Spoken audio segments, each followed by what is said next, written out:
smother my power beneath their holy stones. They fear you.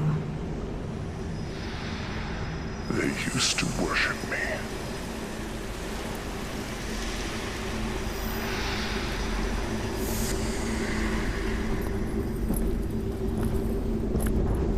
Yet without them, you will never be set free, and they will never be yours again.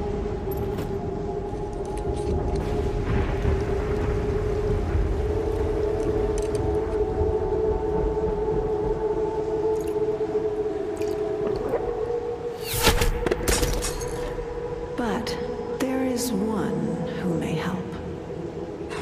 Your monks.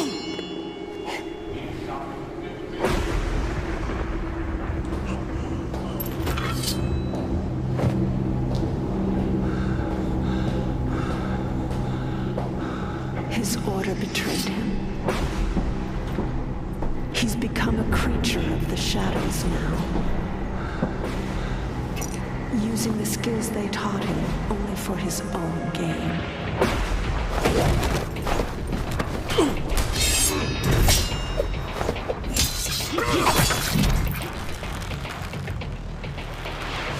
You would have this heathen criminal become my champion? He isn't perfect, but if we point him in the right direction, and maybe give him a little help, he lives in darkness. He enters unseen. Only he can pick the lock to the prison that holds you. Your flock is scattered, Lord Constantine. The world is against you. You are powerless, yet would have your revenge. You don't need a champion. You need a thief.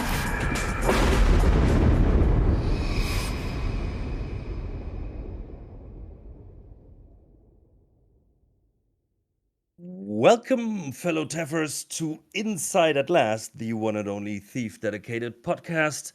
My name is Alex, and it's Teffers Talk time again, and this time it's Jiggity Jake and Seth.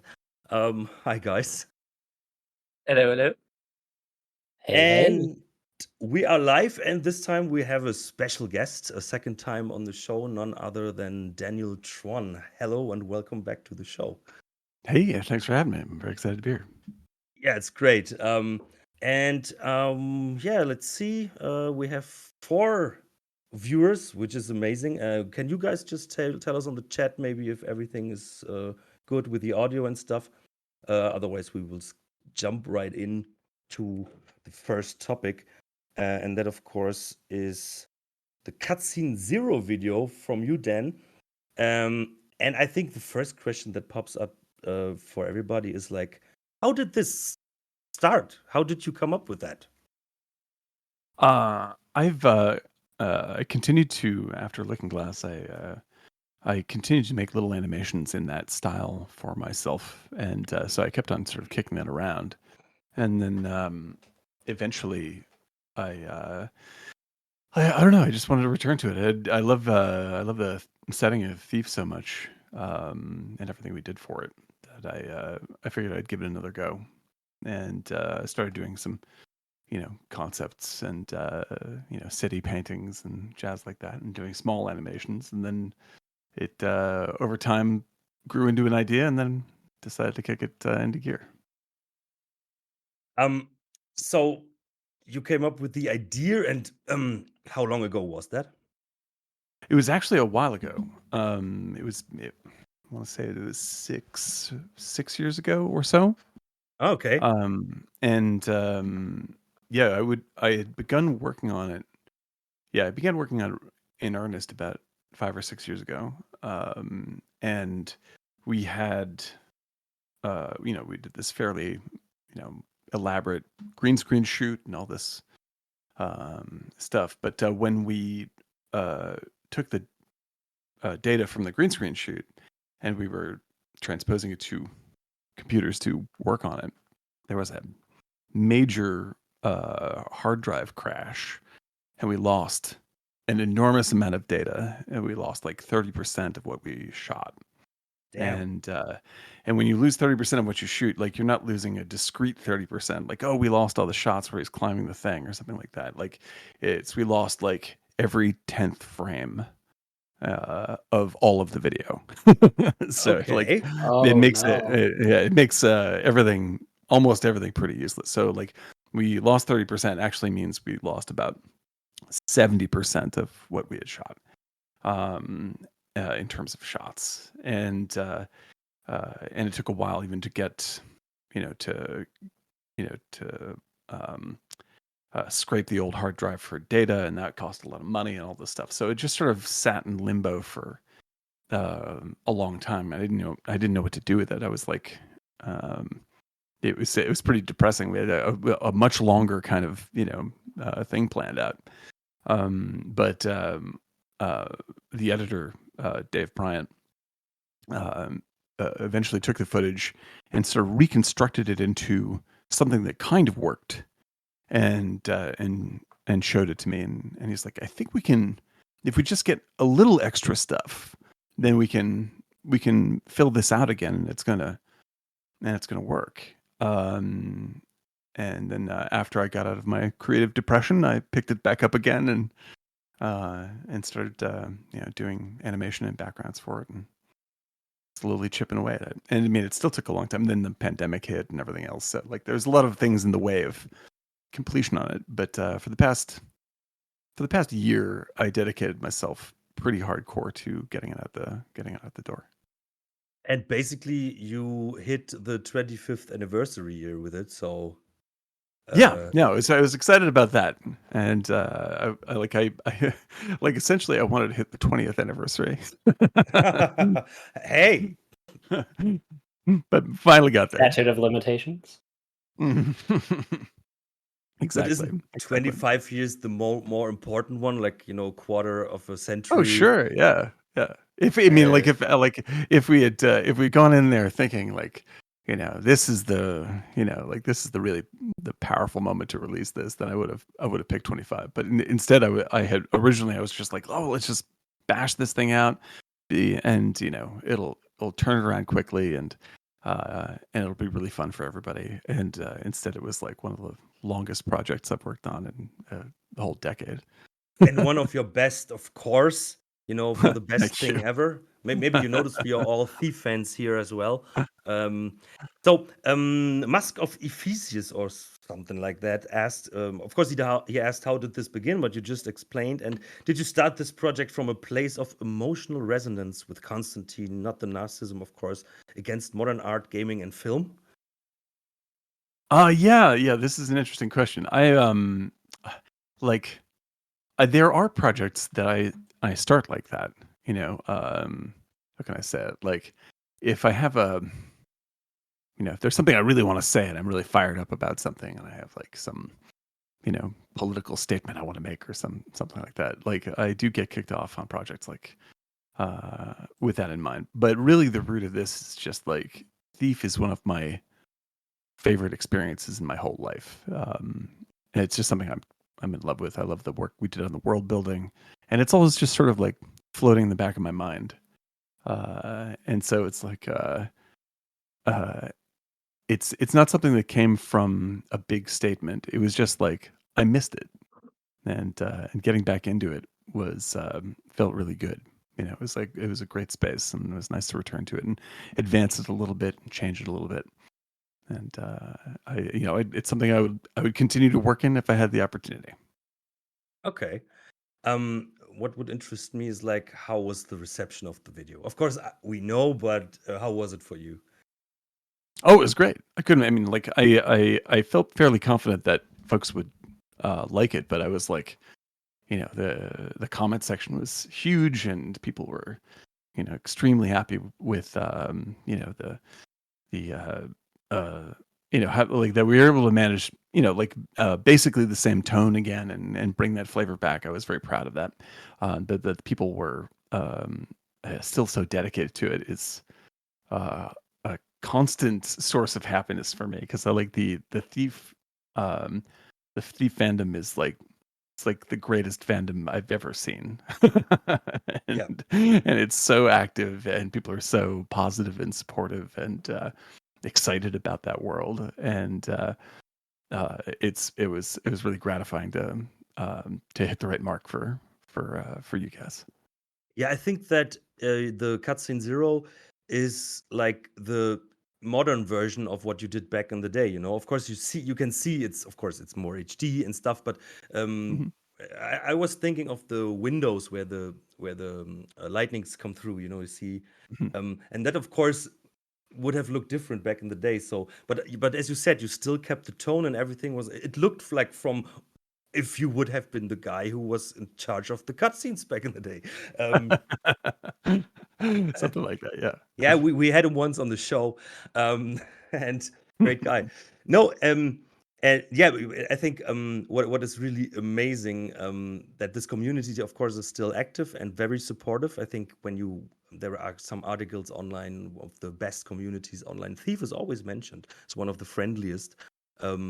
And I think when a small community from a game that was never as successful as it should have been, then we get something from one of the guys who worked on the original games. I think it's like, we will still be seen. It's Oh man, well we get something from you guys all the time. I mean, it's just like when we see like like new missions and all this stuff being made. I'm just like, I talk about with all the old LG crew. It's just like, it's so. I mean, it's better to. I mean, how can I say it? Like, it feels even better to have a strong fandom for something that was basically a bomb. Like the bombed when it came out, yeah, and all these years later, have people still be psyched about it. It's like it's really it creatively energizes you. It's like it's really amazing, and there's like new generations of Thief fans, like people that weren't even around when it came out, or at least weren't playing video games. it's And Well, it's it's interesting. validation. It's validation that in spite of the bomb, you were making the right decisions, right? exactly. It was really, yeah. It feels really good, and I feel like because like when I've I've since gone on to work in movies. I make my own stuff. Um, but when we were at Looking Glass, we didn't know like nobody knew that we were part of this sort of like pseudo legendary thing. Like Yep. that's there's just no way to know that. And I mean, I knew that I was working with incredible people, but I sort of I was like 25 years old, so I just assumed this is how it was. It's like, oh, when you work in a professional group, like everybody's incredibly creative and amazing, and that's not really the case. And so, over time, to see that recognized is it's powerful to me, and it really shows how lucky I was to be a part of that crew when it was around, because that's to be in with a group like that. It has happened only rarely in my life, and certainly that's probably the most lucky and intense time of my life creatively. So to have it still be echoed this far down the road is very special to me. I can confirm that you said that in the last show you were on. You basically said the same, so it's true. It must this is It matches confirmed. anyway. I keep my notes over here. Yeah, I listened to it. Okay, Thief podcast. What did I say? Well, Yeah, Don't say they were all jerks. Everything's fine. you got the script right? I sent you. I was gonna say, like, I almost view it. I don't know what you think of this, Dan, but almost like with Looking Glass is like kind of underground or something of gaming studios, because like everybody that heard of Jake, you're lagging. Sorry. their own band, everybody that Yep. lagging. Yep. Well, I got the idea of it though. I mean, like, and also I'm a giant fan of them.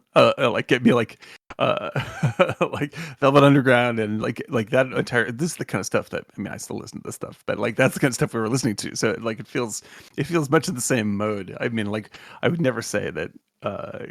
Like, I don't know if like qualitatively we're on the same super genius level as that, but like I definitely love the underground flavor of it. Sacrilegious.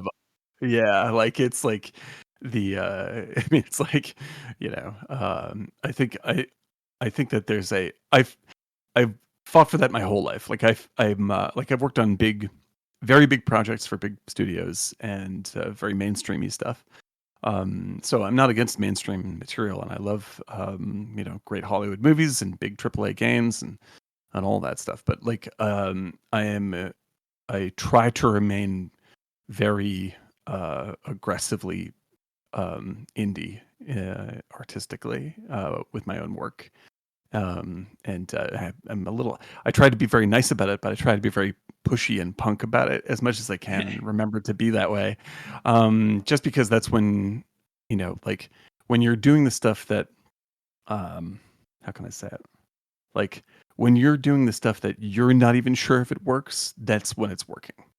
You know, and when you're doing too much of the stuff that you're really confident in, then you're not pushing yourself hard enough. And so even doing this thing, like doing cutscene 0, like I wanted to make changes, and and you can see in the comments, like some people pushed back on this. Like I wanted to make some changes that I knew would be a mismatch for things story wise or tonally, but I wanted to do them very sort of intentionally, to sort of shake stuff up just a little tiny bit, so we're not just replicating what we were doing before. And I think that that's the heart of doing this stuff. I don't like doing callback stuff, like when they resurrect an old Ghostbusters or any of that stuff, where you're just like make something, even if you're using the license, like make something new. It has to be some element of newness to this that you are excited about. So some years ago, Garrett would have been a woman in your cutscene 0. When that was the Yeah, first- like I always try to piss somebody off, like trying to piss someone off, And I think that I think a lot of people, like a lot of good artists, a lot of my favorite artists are the ones that release things that people are like, I don't know if that was a good choice, and then later on, people are like, oh, that was actually his best thing, that kind of stuff. And so I always try to push for that. Well, Yeah, I think think- Bowie said that about creativity as well, right? It's like going out into water. When you get to the point where you have to start swimming and you're not entirely sure if you're doing it right or doing it wrong, that's creativity. So, Oh, and I'm a huge, like, Bowie's a total hero for me artistically, and like he also said this thing that really really stuck with me. He's like, there are two David Bowies, right? There's essentially artist David Bowie, who is always trying to cut new ground, and then there's business David Bowie, who's in charge of selling that art. And you should never mix those two people ever. Like, if you really want to do well and support yourself as an artist, like, you can't mess with what makes your work satisfying. You can't turn that into a business.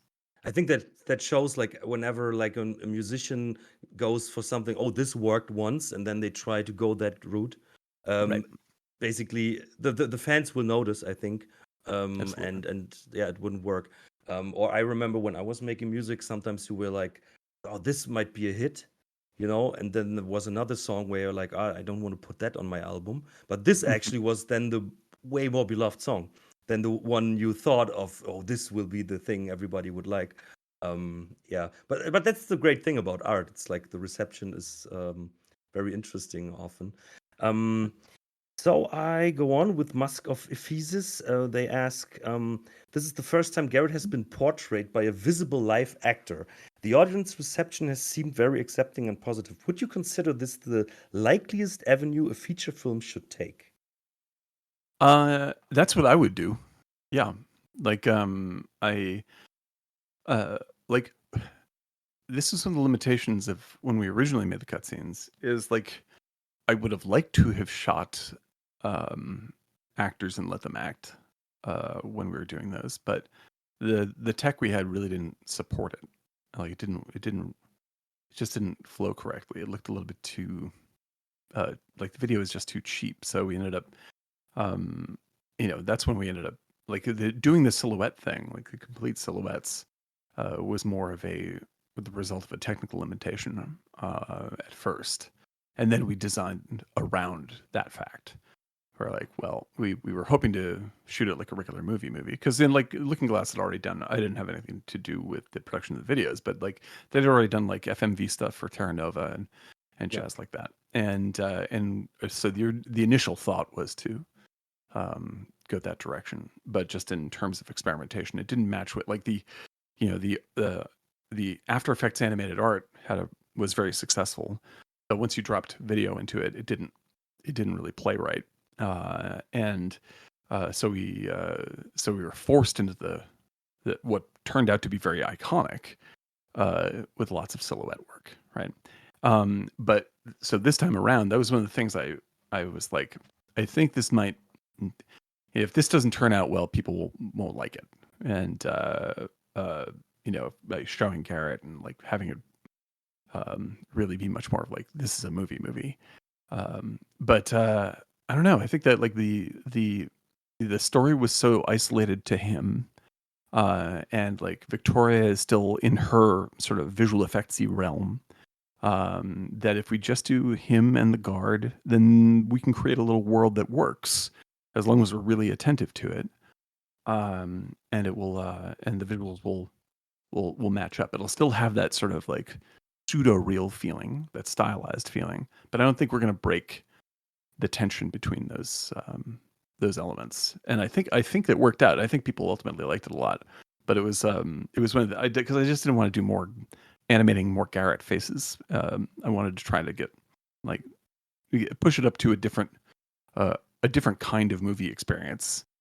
And I happen to have access to like one of my favorite people to work with, Mike Faraday, who plays Garrett in this. He's also in my movie Spoiler, and I've worked with him on a million other things. And he's such a terrific actor. I couldn't just ask him to do silhouette stuff. Like he's too good. So that's just where we ended up. I actually, like, coming into this, my comment was going to be that I think the like rotoscoped silhouettes were very interesting at a time when like Command and Conquer was entirely FMV, right? Sure.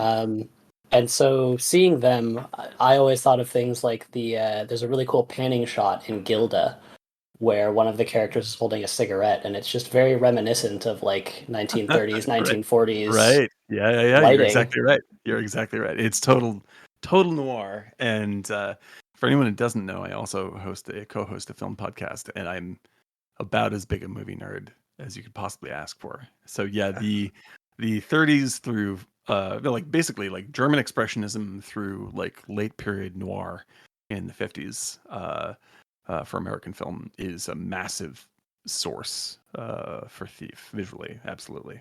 It's like it's a bit like this chamber game style, right? A chamber game. Go ahead. What is that? I don't know that. I was googling it. It's like an old like in theaters, like like the first Batman by Burton. They were a bit like that, where the rooms and everything feels like on a stage. Oh yes, yeah, Very exactly. limited. So the direct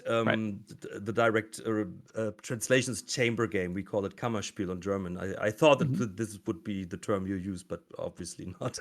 I think there's something. Yeah, like it's or a black box theater and stuff like that. Yeah, it's in the same ballpark as that for sure. Like it's to create. It does have a very stagey flavor, and I like that a lot. I like that a lot about old.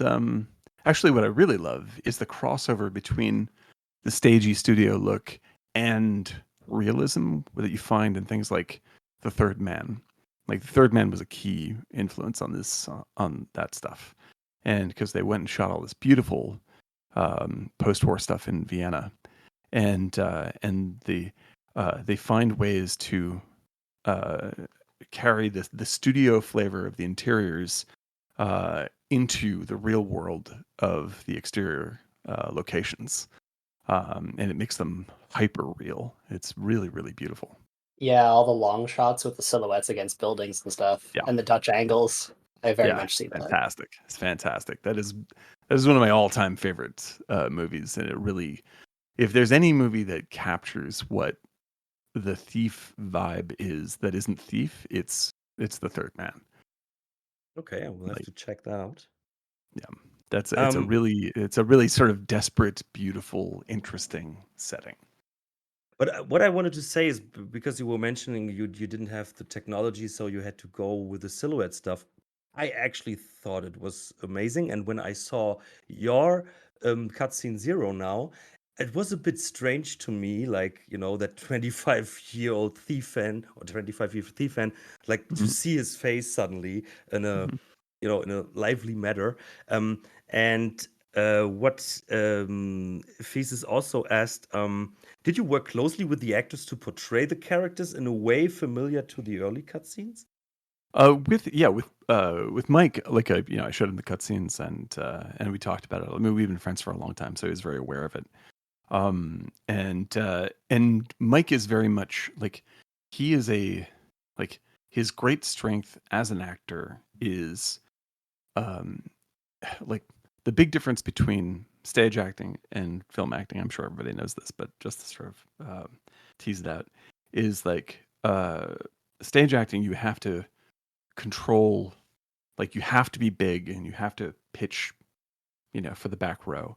And trying to sculpt a believable performance when you're basically yelling is very difficult, right?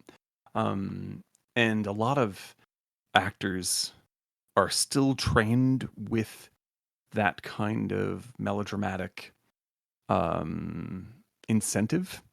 When you're shooting film, like the camera is like right in your face, like it's right there, and so everything you do is giant on the screen. Like the smallest things are gargantuan. Like you smile and it's like your cheek moves 3 feet across the screen. And Mike is a genius at understanding the scale of his performance. And it maps really, really well to a character like Garrett, who's trying to contain his feeling all the time. Like he's trying not to show you what he feels. And I think that the best representations of emotion on film are ones where the actor is feeling it and trying to guard it, not trying to deliver it. Because like you want that feeling to happen in the audience, not on screen. Like I always said, when people are crying for camera, like it's not the direction is don't cry as hard as you can. The direction is do your very best not to cry. And if you can do that, then the audience will do the crying for you. And so Mike, I've long thought of Mike as a perfect Garrett, for years before we even did this. And that he was available was like a tremendous thing for me. I have one question because I just saw the shot. Maybe I can pause it at that point where his face gets hit. His face suddenly changes. Is that his movement, or is that something you did in the post production? Oh, wait, when the guy punches him? Yeah, right. Yeah, yeah, like that. Like this was another of those things where like I had to figure out a way out of the hole because like the footage of him actually being punched didn't exist, and so I had to find a way to animate that in After Effects so that it would work. So I kept it very, very quick, and it's all a bunch of distorts. Yeah. And I think it works, but yeah, no, you're right. It's like if you look at it, you're like, that's a little wild. Yeah, like There it was. that's there. Yeah. I just tried to pause it, but I can't pause it at the right Oh yeah, no, I time. got you. No, I Absolutely. caught that too. Yeah, I yeah, would. yeah. Yeah. But you, Like I think you've seen it. yeah, that's a solve. That's just how it goes. That was going to be one of my questions. Actually, I was going to ask if you were still using After Effects and Yeah, like absolutely. Yeah. how your Yep. opinion of it has maybe changed or stayed the same over the years. I'm curious. Well, it's like After Effects always has the same problems that After Effects has, and there are better programs to do a lot of what it does. But there is something very kit bashy and I don't know. It's like it's there's a phrase for it, but it's like it's so kind of janky all the time that it keeps me sharp. Like you have to think your way around the tool. Like it does a lot of stuff. It's a great program. But it comes just to the edge of doing the thing you want to do, and you're like, well, that's not quite doing it, and I need to figure it out anyway. And it makes you think about it, and then you come up with better solutions. And so I like having things that don't quite solve all of my problems. I guess maybe that's just I'm an old man, but like that's No, limitations definitely inspire creativity. I can understand that. Yeah. Yeah, I think that was actually back in the days always the case with games, and I think they had to find solutions. But sometimes those solutions led to amazing decisions that actually were commitment to the bigger thing. Yeah, well, I But think that this is actually switch that out. It's I think that, I spend a lot of time thinking about, and I don't want to derail it into a different conversation, but I think about AI art a lot, right? And unlike many of my friends, I am not anti-AI art.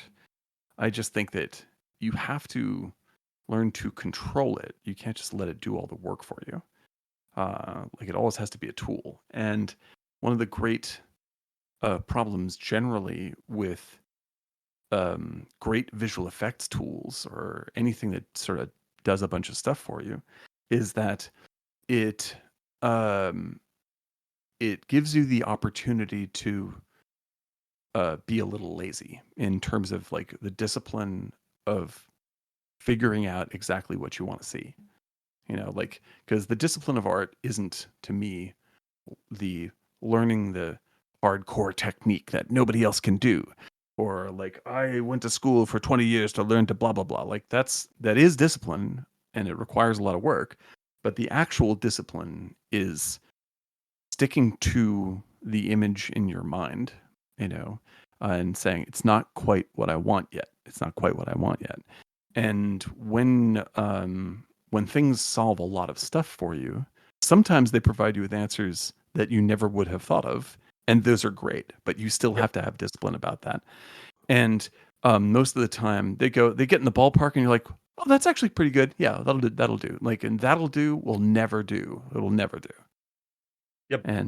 And so like that's the stuff that like and they like, you look at like Jen Roboto Lesser's work, who's like one of my great, like, I'm so lucky to have worked with the people I worked with on Thief, because they taught me how to be an artist, and especially Jen and Terry and Eric and Josh and these folks, like they were real artists before I really knew how to practice as an artist, and they they set an example of how to meet your own standards. For me, that was it's the best thing I've ever learned, and the most useful thing I've ever learned. So we were lucky that this was one of your early gigs after painting for cardboards and after the golf game. Exactly. that this happened to you very, very early in your career. Yep, absolutely. And I'm blessed to still know all these people. They're incredible artists, incredible at what they do, and they're all very kind, good people also. So, how was the reception from your old folks? It was great. Like, because I got to work with both Jen and Terry on this, obviously, and yeah, they're just awesome, and working with like I love Jen's artwork, and I love her painting. She does beautiful fantasy painting now, and so you can see for anyone who doesn't know, like there's a painting on the wall in the movie, which is one of her paintings, and I asked her if I could use that for this shot, and she was super helpful, super psyched, and she was extremely happy with the final product, and it's hard for me to be more proud than that. So, and of course, just working with Terry, like she's like, I'm convinced that if I was unable to get Terry, like people would have been really mad about this thing. Oh, think of the Stephen Russell exchange. Yeah, exactly. Yeah, but this was not official. I think that people would have understood it on a different level. Were you just saying like having the rights to use that? On the chat, Delia Ledo asked, were there any copyright challenges to overcome? I was thinking that as well.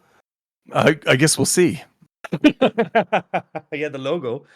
Like, I mean, this is done purely out of love for the thing, and it's absolutely at the pleasure of the rights holders. And if they ever do not want it up here, then I will take it down.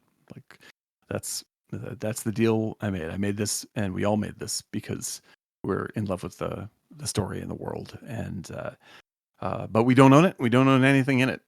So it's theirs to ask to be removed. I hope that they don't. I hope that they love it, and I hope that they feel that it is a value add to the license. But we did it 100% because we wanted to, and we have absolutely no right to do it. You're lucky that you are in the USA because you have not so hard laws about that. Because in Germany, for example, you could be taken down immediately. Oh, sure. Yeah. because And just- if these guys ask us to take it down, we'll take it down just like that. Like we don't want to interfere with anybody else's business or anything like that. This is simply for a celebration of the stuff. Yeah, maybe someone has the files on his hard drive and will upload it somewhere else. Wink, wink. It's already on the Internet Archive. I put it up there same day. Yeah. I for posterity, I thank you. Yeah.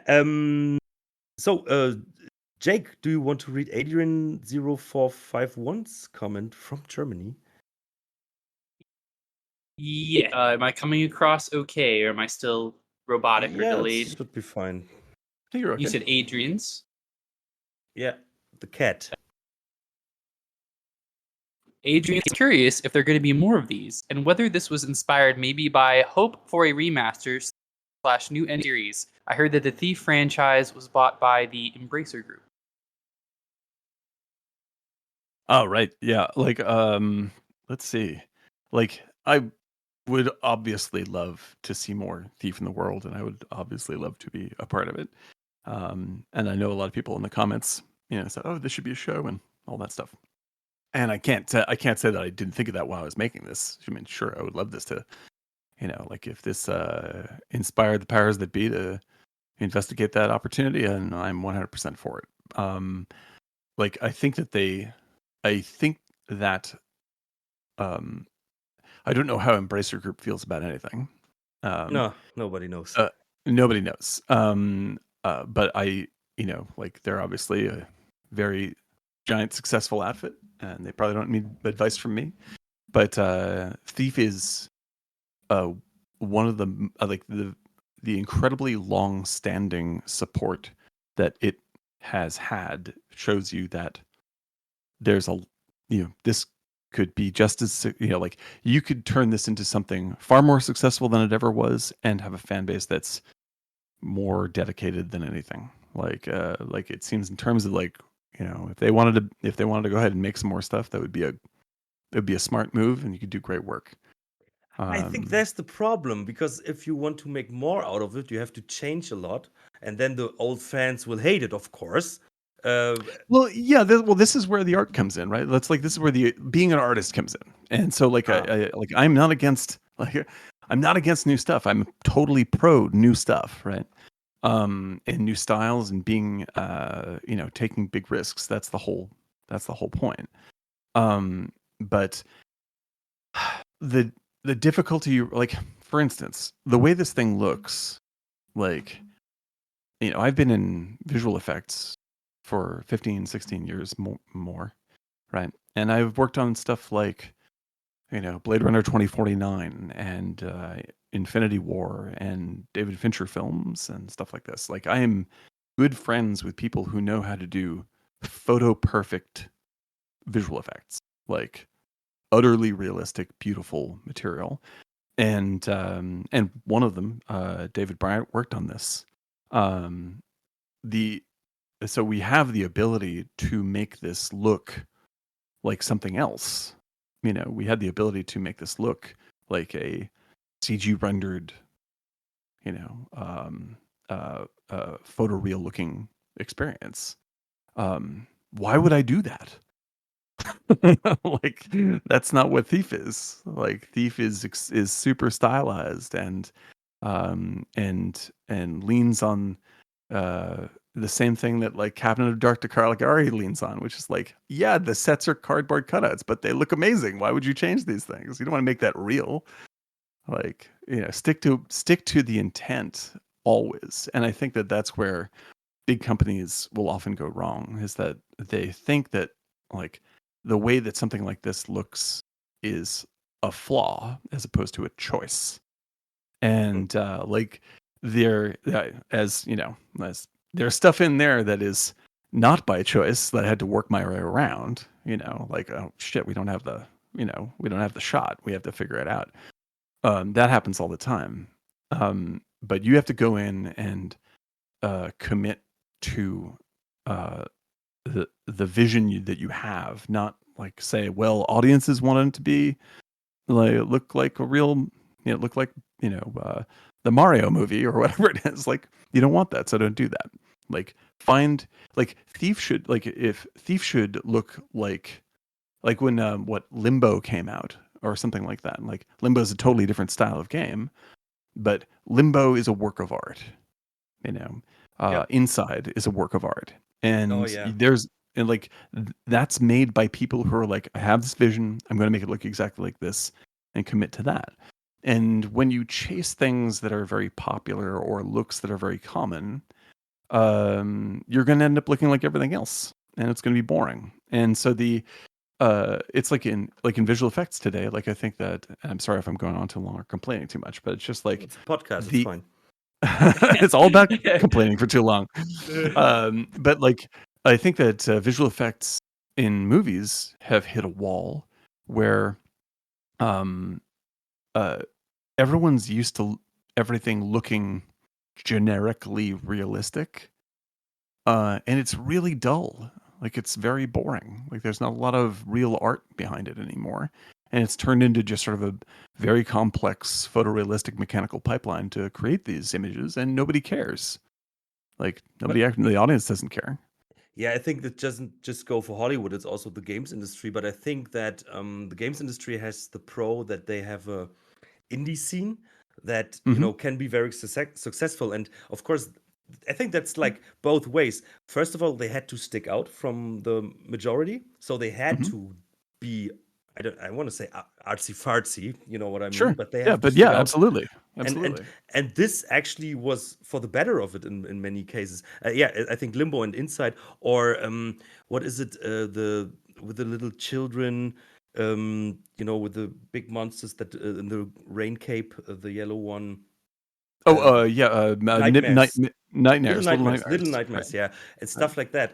Or there's pixel art and stuff like that. Or I like this with this cult of the Lamp, for I was example. going to bring up Cult of the Lamb. Like, Cult of the Lamb has a very, very pronounced style. Yeah, Like, it's a brilliant little game. It's made by a small studio, and it's like absolutely maximized, beautiful design. Like, nobody got in their way. There's too little money in it to get in the way, so they made a lot of money.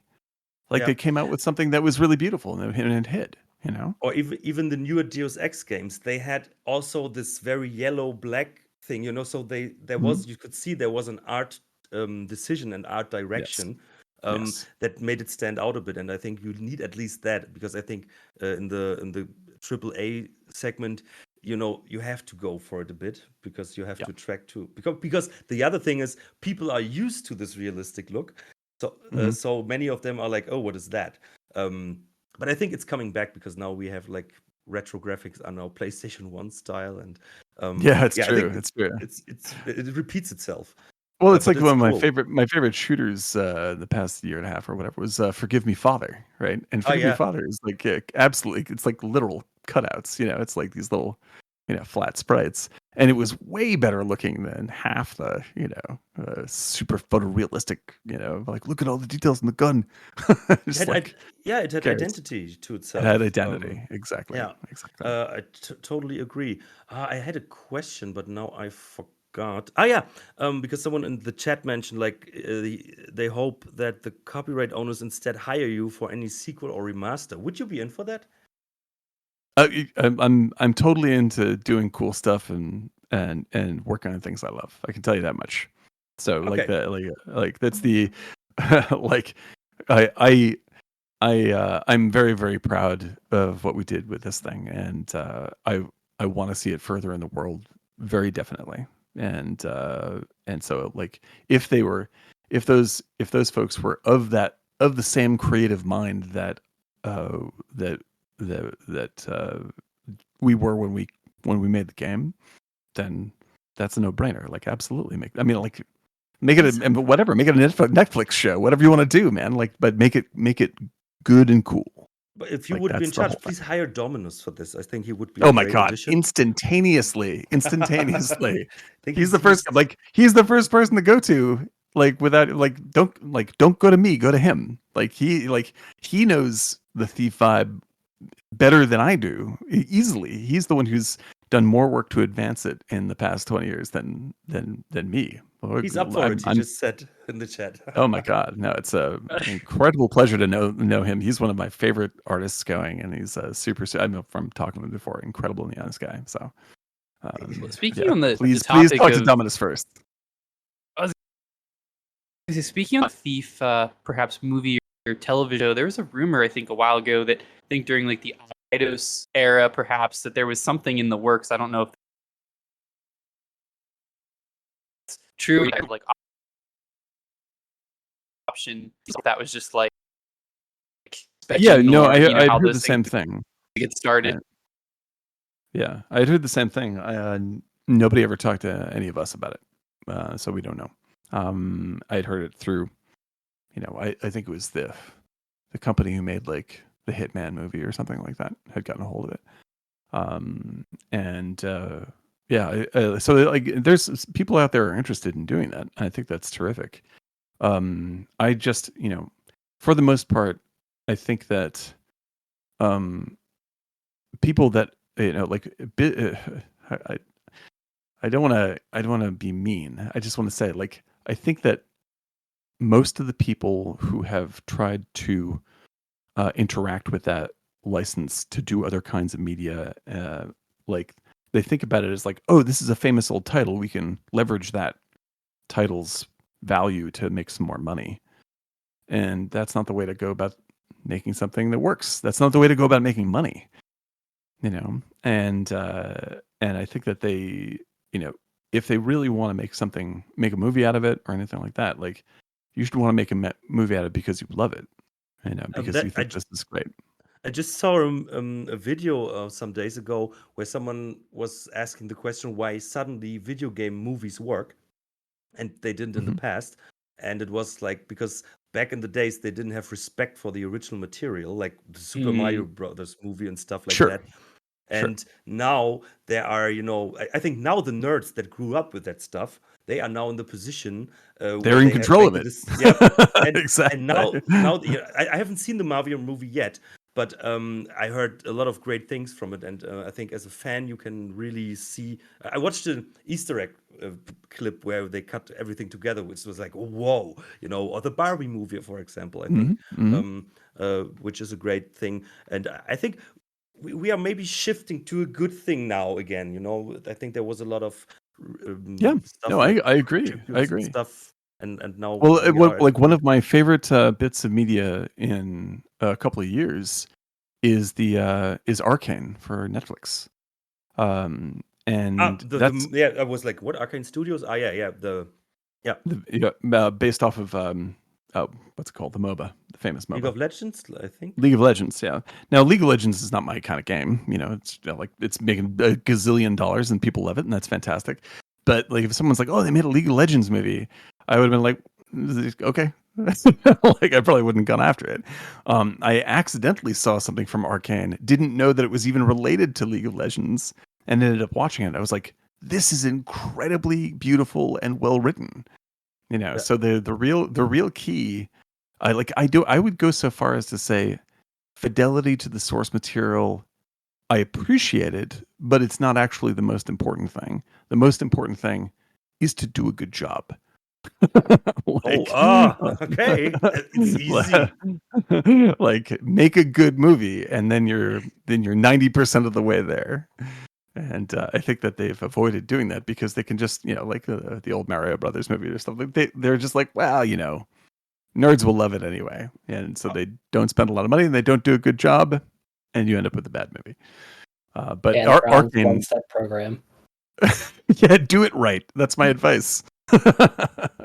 I think Seth had a better quote from you. What was it? It'll do, won't do, or what you said. That was pretty cool. It'll do, will never do. Yeah, it'll Yeah. do, will never do. Yeah. Daniel THRON quote. Yeah, but I think we are on the same page here. Aminil asked, greetings, first of all. Elegant shirt, Alex, yes. My question for Daniel, what do you think about the idea of a Thief TV series? Do you think that this format would work? I think we scratched that already, but maybe could you go a bit deeper? Like, what would be the pros you as a expert on movies and stuff would see? Like I would think of a Thief TV series like in the same way that I would think of old like 30s and 40s radio shows. Like which actually the Third Man comes into, because like I believe either the Third Man was developed as part of like the Harry Lime series or whatever it is. Like, but this stuff fits incredibly well. Like that kind of noir actually works terrifically for serialized storytelling. And you can see this with Humphrey Bogart's movies, and or anything based off of what's his name, Red Dust, Chandler. Raymond Chandler, yeah.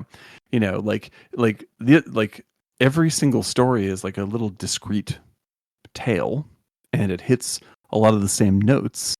But it's centered around a character that is, I wouldn't say changeless, but close to changeless. Like where you are, and to go slightly off topic, like the reason why old Star Trek works so well is because the writing, why I mean a lot of it's bad, but like Yeah. when it's great, like when with like the great episodes, right, and the well written episodes are because you have these three, like you have Kirk, Spock, and McCoy, and Kirk is the one who is going to here's a moral problem, and we want Kirk to make a decision about the moral problem, and then Spock argues the global point, just like I understand that people are very passionate about it, but we have to think about the large scale events. And then McCoy comes in and just, but you have to think about the immediate emotional effects of people, right? And then Kirk decides on the best, and sometimes like it's not a very happy ending, but the best option between these two. And this is what happens in every episode. Like, so you're pouring an idea over three unchangeable elements. And you see how that particular concept or that moral challenge is spun by this decision-making process. And so with Chandler, it's the same thing. Like, here's this guy who represents the closest thing to morality in an immoral world.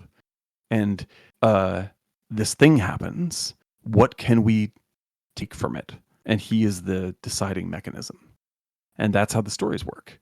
And so with if you build a story for Garrett, that's what I would suggest. Like, it isn't the kind of thing where you have a vast, like soap opera level of stories going on, and will Garrett change and all that kind of stuff. Like, it's a noir, and it should be a, like you say, chamber play, I think is the phrase I was trying to go for before. Like, these are small scale, high stakes moral dramas. And you have someone who is close to being immoral at the center of it. But you want him to make the good choice because that is representative of us. And so I think that as a TV show, it would be terrific. You should do a short run, like if you did it on Netflix, do like 6 episodes and do them all really, really well and have very light connections between all 6. And then you have a great show. Um, That on the chat, someone said like a batarang. I think we saw a positive impact of fan love with Henry Cavill in The Witcher. Hard to say for sure from the outset, but the passion really seemed to help bind that show together. I think now we see that his influence isn't as big how it turned out.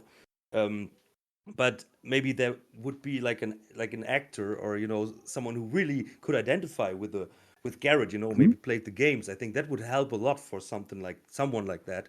I think he has a point there. No, absolutely, absolutely. Like you really do want that person to be iconic. And I mean, what I love about Cavill is that like Cavill is not a very demonstrative actor. Like he's not like going out there and really giving it to you. Like he's very controlled and small in his performance, and it gives you a lot more room to go for a longer distance because the small changes are the things that you track. And so he's a very gifted actor, and he plays it close to his chest all the time. And so he gives you something new. It's really exciting, and I think that he's absolutely iconic that way. He's the best choice for The Witcher, I think. Yeah, it's great. From the the physical appearance, of course, and the voice. I don't know if they did anything in post production, but he sounds amazing. And after the games, this was my favorite Garrett, not Garrett, Yep. Geralt. Yeah. And but yeah, the third season I skipped after a while. Yeah, insane. Seth Kubrick. absolutely. Kubrick asks, "How do you feel about Garrett killing people? Clearly, you're a-okay with it since he does it in cutscenes. But what do you think about the slight ludonarrative dissonance regarding what the game actually encourages versus the rule of cool?" I'm all about that dissonance. I think that's part of why it works. And to get into it a little further, like it's to say, like first of all, it is completely unclear, and that is my fault. In this movie, Garrett doesn't kill anybody. Like there are a lot of people in the comments are just like, "Oh, Garrett would never kill these guys," and all. Like he doesn't do a very good job. He's like, this is a terrible run. But if you look closely, he knocks everybody out, and he stabs that one guy in the shoulder and then knocks him out. That being said, it's rightly pointed out in the original cutscenes, like, yeah, plenty of people get shot through the neck with arrows and stabbed and all sorts of stuff like that. It was in the trailers, I guess, right? Yeah, it's in the trailers, and Yeah. like I think that I like establish like I think it's to say that Garrett doesn't kill anyone is sort of that's a moralistic standard that kind of defeats the tension of the character. Like what you want to say is Garrett not doesn't Batman. want. Yeah, He's like yeah. yeah, exactly. Like Garrett doesn't want to kill anyone. Well- Like that's the last thing he would want to do. And when he does, it's a little bit of a failure. That's greater tension. My And, interpretation was in cutscene 0, sorry, that this is obviously before the Dark Project, so he's still young, and, Sure, and yep. and like the early Batmans. I'm sorry to bring up Batman that much, but I love him. Please. And I think Garrett and Batman compare very well. Mhm. So that was my interpretation. Like, okay, I can explain this. Okay, this is an early run of his. He's not crafted his art of thievery so much, Right. but he's already on the radar of Terry Brocious, I want to say, for Victoria. Right. And yeah, I think that this is what was legit in my opinion. And there is not. It's never said that Garrett doesn't kill. It's just an optional. Well, think of it goal. in terms of gameplay, right? Because like what makes the gameplay great, I mean, like obviously there's like you can't setups where you don't kill any guards because that'll mess things up. But that you have the ability to kill guards, but it's considered better to not kill guards, Of makes course. the game much more satisfying. Like, Yep. because then it's something you're choosing not to do. Like, I don't want to do that. But you get yourself into a position where you're like, God damn it, I got to kill this guy. And you feel bad about it. Like, I think that's dramatically more interesting. That also reminds me of kind of the comparison talking about earlier with like the story in terms of like a Raymond Chandler novel or like a Dashiell Hammett novel with like Philip Marlowe or the Continental Op, where it's like, they don't want to kill somebody. Like, like Philip Marlowe, but he has a gun for a reason, and you don't know necessarily what he's gonna do. And his character morally is very like you said, like he kind of wants to do the right thing, but there's this like unchangeable aspect, and it kind of, I mean, I'm sure I actually haven't seen The Third Man, but I want to watch it. It's been on my list, but any Noir, yeah. Well, the brilliance in The Third Man is that there isn't a character there isn't a Chandler character, but rather, because I mean it's written by Graham Greene, and Graham Greene's one of the greatest sort of spy writers of all time.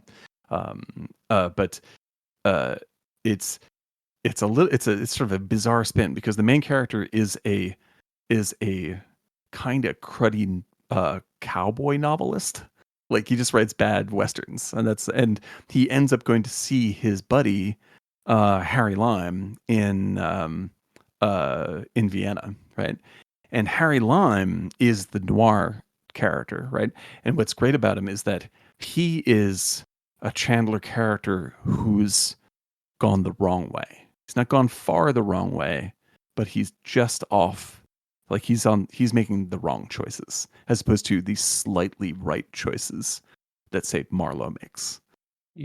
And it really defines why someone like Marlowe is great, or someone, I think, like why Garrett is a great character. It's because, like, it isn't because, like he's out there doing good. It's that he has this. It's like Princess and the Pea, right? It's just like he feels a discomfort with badness, but badness is so much a part of his life that he wants to ignore it. But when it's in the clutch, he can't, and it pushes him over into goodness now and again, and you want him to keep doing that. That was kind of my read on Garrett, in that he's a person who lacks empathy when it doesn't count, but somehow has an overdeveloped sense of empathy as soon as it actually does count. Yes. Well, this is like how I feel about his relationship to the Keepers, right? It's like the Keepers are this very sort of linear-minded, moralistic force. Like they're not necessarily good or anything like that. I don't get step away from saying good, but like they think of themselves as a force of truth and goodness in the world, right? And Garrett was with them, or what he learned, like the way, and people argued about this in the comments, but this is just how I feel about it. Is like that I think what he hoped for in being with the Keepers was to become good, right? And they didn't really support that, like, because to them, like, goodness isn't a personal thing; it's an abstract historical thing. And what Garrett wanted was to not be a bad person, and so he has a giant moral difference with these people. It's like, I joined the church because I wanted to be closer to God, and the church is like, well, we're largely about money. Never showed up. And so the Garrett is a disappointed, is a good person who is so disappointed in the world that he wants to pretend like he is a neutral person. And My that's what interpretation drives always him. was that he was bored, and that he's not a guy who, Right. and he cannot accept higher audiences, like people that are Well, he doesn't open-minded. believe in that stuff, right? Like, he doesn't Yeah, and I believe in that. think he can't live with someone telling him what to do. Yeah. and Well, because how he he has like, to live. Oh, he's neurodivergent and exited society. yes, there's a good way to put it, right? And so, Yeah, like, that's he's my like, words. Yeah. his trust is blown, right? He doesn't, like, people come along and talk a big game about changing the world and being good and all this stuff, and to him, and this is just my point of view, this is where I come from, it doesn't mean that's the right point of view, but like, he looks at that and he's like, yeah, I used to want to believe that, but I saw that it was nonsense and these people are liars.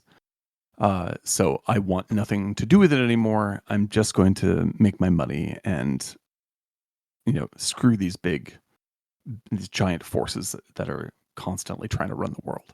I can How? imagine. Can I put that a little in a different thing because we don't Please. know what he did as a keeper and what he found out, but I think he has seen that like people that are officially good, like the novels and stuff, he has seen that those are actually the worst kind of people. Um, and also the keepers are not the holy grail of goodness. And as you said, Absolutely. he's disappointed, but then he maybe is like, okay, maybe my way of living or what I want for my life isn't that bad either. So what I would always have loved is if there is loot if you steal from the poor, that this is a bad thing.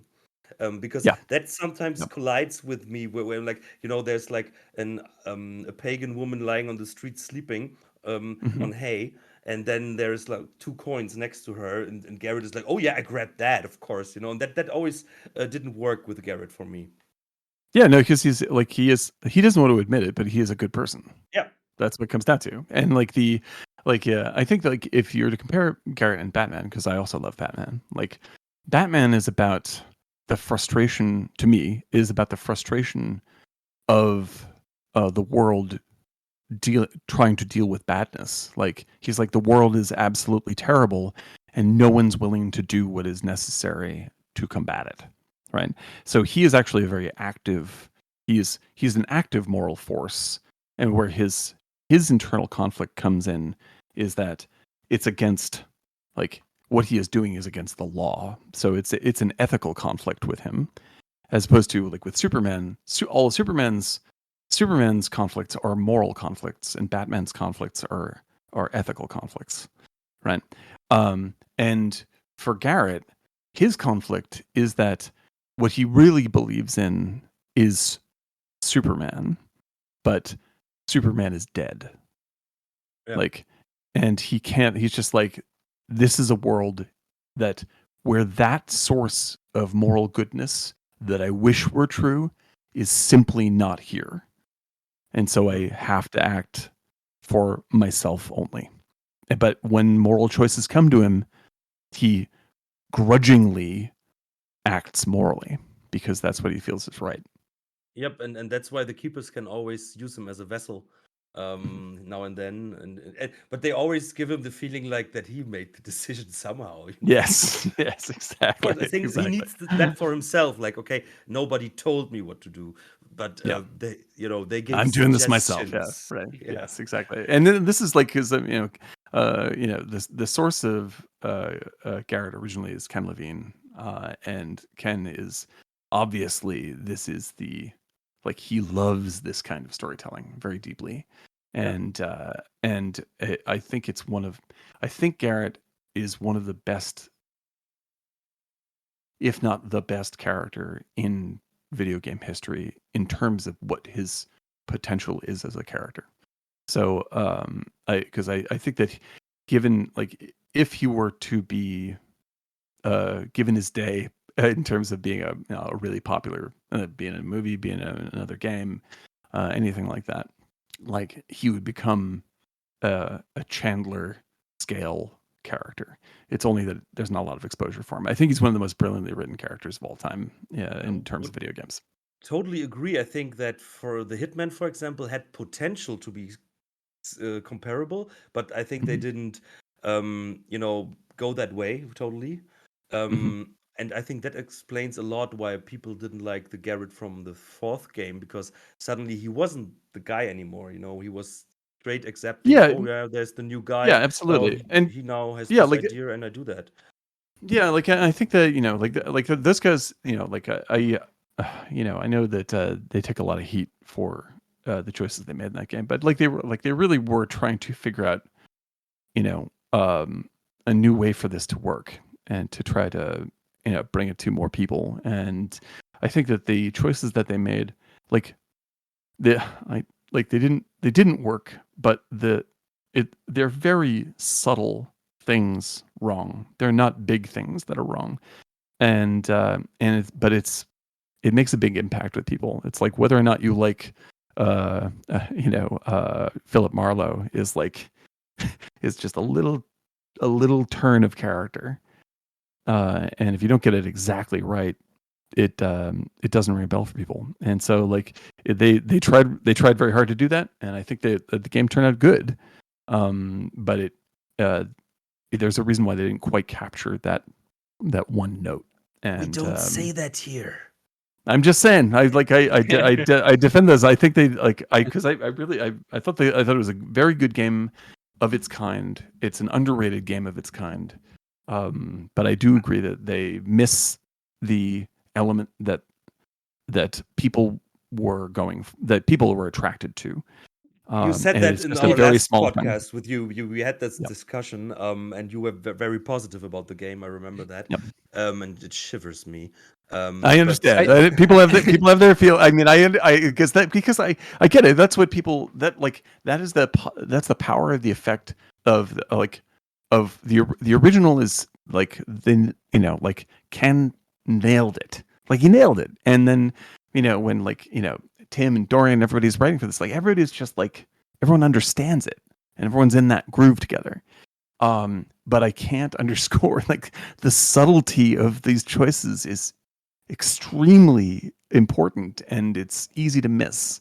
And so I try not to come down too hard on those guys for making what I thought was a really good game, and they just missed it by that much. yeah, And and it's you said it makes all the it's difference to everybody perfect. else. So if you change something perfect, then it isn't perfect anymore. Yeah, What it's a hard thing. What Dominus said, which I think is really interesting, he's using Sean Bean as a reference for Garrett when he's drawing. Right. I won't agree. I never I imagined like Garrett Bean. like Bean's that. pretty good. Bean's a pretty good choice. I like Bean's got a great face. He's got a great face. And I actually think that Sean Bean would play Garrett very well, but he is not like a Sean Bean character that I've seen. I think Bean's a great actor and he would totally do it right. The guy that I would actually, he's too old and he's not right for it in many other ways. But the person who has played closest to Garrett is Barry Pepper. You know who Barry Pepper is? I'm Like- googling it. Barry Pepper is the villain in the Coen Brothers True Grit. And so I there's a lot of recognized him stuff. immediately. Right. And like he has this knack for playing like bad guys that are you kind of see where they're coming from. Like he really lands this thing really nicely. And like in True Grit, like he's the only other person in True Grit outside of Jeff Bridges that respects the girl, respects Maddie. Like he's the villain and he'll kill her for sure, but he sees what she is. And it's that little tiny touch that makes me go, man, in another world, you'd be the hero here. And that's what I feel about Garrett. I think Leonardo DiCaprio would nail Garrett. Well, it's funny. It's funny you say that because just to advertise my friend Mike, Mike Faraday, who plays Garrett in this, his primary gig. You've seen Mike. Even if you've never played Thief, you have seen Mike because Mike is Leonardo DiCaprio's stand-in, and you've seen him in every single Leonardo DiCaprio movie in the past. No, 15 I am years. right. Yes. That's so funny. That's very interesting. This is a really cool coincidence. Well, actually, I had to. Oh, go ahead. No, I was gonna say to go back, not to go back too far,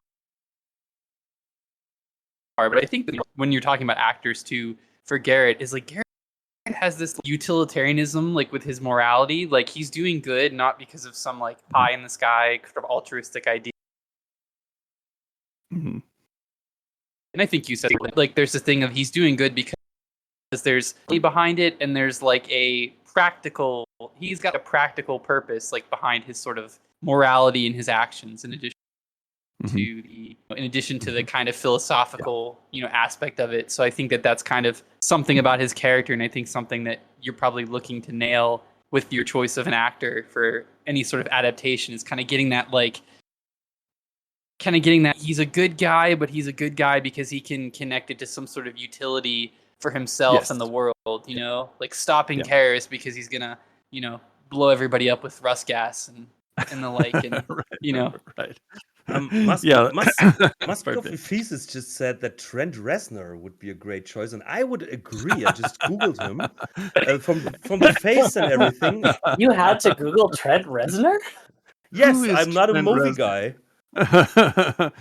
Trent Reznor, yes, I love Trent Reznor. Especially, I was an old Nine Inch Nails fan, huge Nine Inch Nails fan. But That's the face I would like. This is that's a the good Garrett face I face. would Good imagine, face. you know. But That's a okay, good he's face. not an actor, I'm so I'm Yeah, for we'll it. see. I'm for Oh, it. yeah. Western Pennsylvania action. I'm for Western Pennsylvania Good. man. That's good. Amen. I love it. Ooh, Southern you don't Gothic know who hair. Trent Reznor is? He also is a great. He scores incredible. He wrote the score for Social Network and for Mank Girl with the and dragon for tattoo. I Girl with the believe. Dragon Tattoo. I Yep, only all knew my- about Girl with the Dragon Tattoo, but not Mank, so I know what I'm watching later. Yep, I'm a I- giant Fincher fan, so I keep I up with think LL Cool J should play Garrett. That's my all for it. Absolutely, I love LL, and I and would always licking the definitely lips, defend you that. know, when he steals. Yep. Mm. He is terrific. LL is amazing. What if in the adaptation there's some sort of have some like Jake, you're lagging again. Yeah, sorry, I missed what videos? that was. What a cliffhanger! I think that's it. Dude. Did I cut out? Oh no. Yeah. So can you repeat it? Oh, can you hear me now? Am I good? I hope so. Okay. Oh, this is played by different actors. That's it. That's it. It could be like that Bob Dylan movie where they had Kate Blanchett playing Bob Dylan and everybody else. Yeah, we can just swap them out. It'd be a good idea. I mean, actually, like, really, if I were to cast, you brought up earlier, like having a female version of Garrett. I already have that cast in my mind, and that is Oh, yes, absolutely. And you're going to agree with me once I say it. It's Tilda Swinton. Tilda Swinton would destroy as Garrett. She would be perfect. If you see her in the remake of Suspiria, you'll agree with me. Oh, or Orlando. Or Orlando, yeah, absolutely. Yeah, there's a way to do it. no. Absolutely, there's a way to do it. There's always a way to do it. And again, if it like I have to go back to my earlier statement. If it pisses people off, that's the right direction. You know, Jessica Chastain, she can do everything. I love her. She's great. Yeah, she's great. Yeah, No, absolutely. I'm just I think dropping she's great. names here. But yeah. So Plutonia asked, this is not strictly related to Cutscene Zero, but if you were involved with the green screen filming of the silhouette scenes in the Thief cutscenes, do you remember what Yes. kind of props were used? Did people just wear regular clothes with some bed sheets as cloaks? And who played Garrett's silhouette in the cutscenes with Constantine hiring him? Yes, I directed all those, and yeah, if you saw the original footage, it would be like it'd be like crappy T-shirts and bed sheets and bits of plastic bottle, cut up and taped to people's hands for greaves. Yeah, it's as janky as you can possibly imagine. I swear to God. Like I think we had one sword, and it's everyone's sword. Every guard sword is the same sword. Yeah, like it's as low, and the green screen we're shooting on. This is not a joke. The green screen we're shooting on is maybe, I don't know, I'd say like 7 feet by 6 feet. Like it was so small and so limited.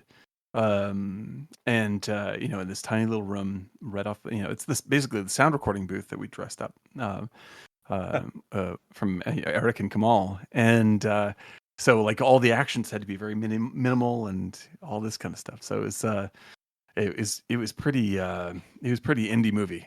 I can tell you that. There's one silhouette where he's blackjacking, and you can see like that he swings like with the same enthusiasm the 3D model does. Oh yeah, exactly, dude. And I can tell you, when we were shooting Cutscene Zero, same thing.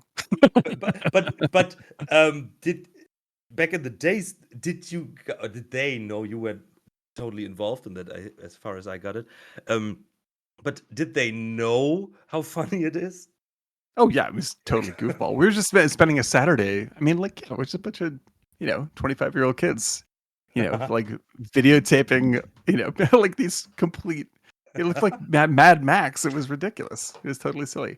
But yeah, Garrett in almost all the time at least in the first 2 games is played by Josh Randall.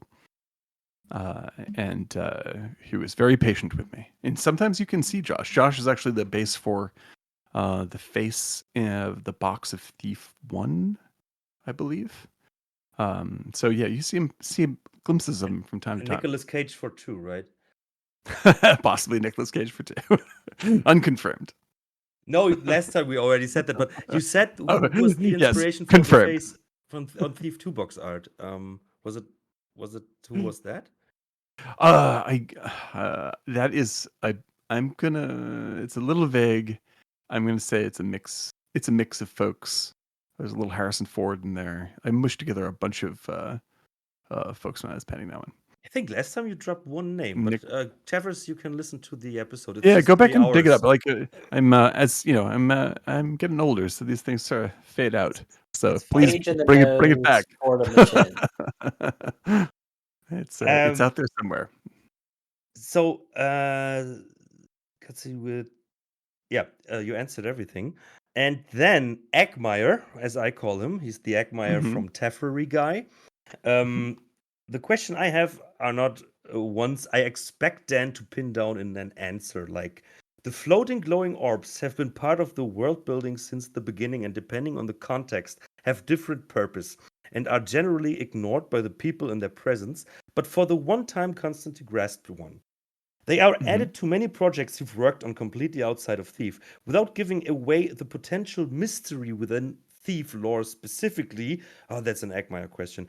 Do they each have a story and or sentence in your mind, or are they really only for the mood and lighting, flavored according to context?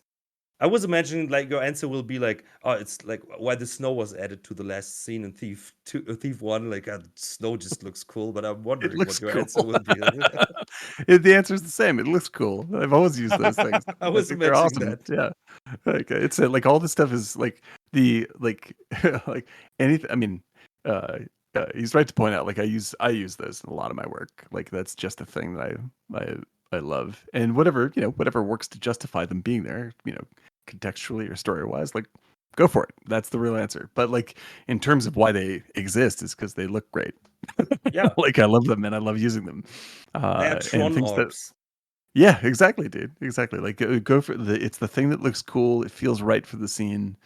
Then things can always be explained later. And like I really, I'm sure I've talked about this before, but like in terms of storytelling, the thing like there's a lot of in both movies and in games there you hear endless talk about like how best to world build and create a deep world that people really invest themselves in and fans really invest themselves in, and so an enormous amount of work goes into detailing every last part of what something is, and huge amounts of exposition to go into backstories and stuff like this, when the answer is the opposite. Like the great deep worlds that people love and bury themselves in are the ones that provide very few answers, and rather let the audience make up the answer themselves and do the storytelling themselves. And because it invites you to creatively participate in what you love, and that's why it becomes special to you. So if you watch like Blade Runner, even though it opens with an open crawl, like after that gives you almost nothing to go on in terms of explaining the world or how it works, and people go infinitely far out of their way to create the story that connects the dots of the constellation that they fell in love with through that film. And we also discussed that this is a lot of why Thief fans are so involved into the whole story and the whole city, and because there are so many loose ends that you can fill out in your mind. You were the guys that did the work. Like this is it. This is why we love the Thief community so much, is because like you're as much part of the storytelling of this world as we are. Like we made this thing together. That's why it works. This gives me a great segue to our next topic, because this was all the questions from the Tafras. Thank you very much, guys. But Stan, you said that you would stick around for our next topic. Yeah, absolutely. Which is really cool. And that would be our favorite subtle storytelling. On Thief. And I don't know, Dan, do you have something on your mind that you remember that you really like from the originals or maybe even fan missions? I don't know. I really love like the stuff that I loved exploring the most is the stuff we got to do the least of, which was uh I want to know more really about Victoria's realm. And because I think that, like, Terry came up with brilliant material and this brilliant vibe and like these little bits of information about Victoria's followers and all this stuff, and the stuff you see in game and the cutscenes is so sort of frightening and spectacular to me that I would set like an entire movie in that place. And those details, that like that's what really hit for me. I'm just like, I would think about that stuff. I'm like, I could dig into that for a long time. And it was some of my favorite stuff to animate back in the day. So I would that's something I feel is unexplored, but is my favorite little element of Thief. Is the time you spend in that realm is terrific. I was laughing the whole time. I had to try to be quiet because yours is really big, And I was thinking of the question, and then I remembered a fan mission. And you all guys know when you enter a room and there's a woman standing, very often you hear the quote, "Is that you, Cavill?" Yep. And then in one fan mission, I don't remember the name of it. Maybe the Tethers can help. It was a city mission, and at one place you could enter a post office, and there were letters, sorted for delivering, and you could read all of them, and it was always the same letter, but the woman that it was addressed to was always different, and the guy who signed them all was Cavill. Which I thought was so amazing because this little quote, someone thought about it like, okay, who's this Cavill guy? And why are all the women asking if it's him? That's great. And I was stumbling upon it. I was like, oh no, you could read all the letters and it's so much to read now. And then I was like, okay, it's always the same, but it's, hey, Marie, blah, blah, blah, Cavill. Hey, Stacy, blah, blah, blah, Cavill. I think that was so cool. It's not original from the original games, but I love that. And I love to see how you have this huge thing, like Victoria and how her lair looks and everything. And I have this little spot, little tiny thing. It's perfect. It's a perfect example, man. That's incredible. It shows how great the world is, like how so much you could think of. Sorry. Oh, no, like, I think that like there's something, and like I think Thief explores it really well. And there are a couple of games. It's like like I think you can, and this fits the noir thing particularly well. Is when you tell a great little story in these ancillary notes. Like you have a what's it called, when you write when a novel is composed entirely of letters, it's called a something novel. I can't think of the word, but it's such a great way to discover a little story, and it's basically free because it's text, and like Dorian Hart was incredible at this kind of stuff. These little tiny romances and stuff that if you really paid attention to it, they're like they're literal all over the place. And I think today you could even do a deeper, bigger job with that. It's like there are a couple of indie games that are exclusively built around that mechanism, and you could easily make that a real part of Thief in an even deeper way. What was that game where it's like the instant messenger? Where you are gone to college and stuff. Yeah, exactly. Or the shoot. There's actually a horror game out right now. It's the one in World War I where you're underground and Amnesia? Is it the Amnesia sequel? Yes. Yeah, the Amnesia sequel. And then I haven't played it, but I saw a long review of it, and it has a lot of that stuff going on. And I'm just like, man, I could play that stuff for hours. That's like a whole mini game unto itself. It's incredible. But Seth, what is your favorite subtle storytelling in the Thief games?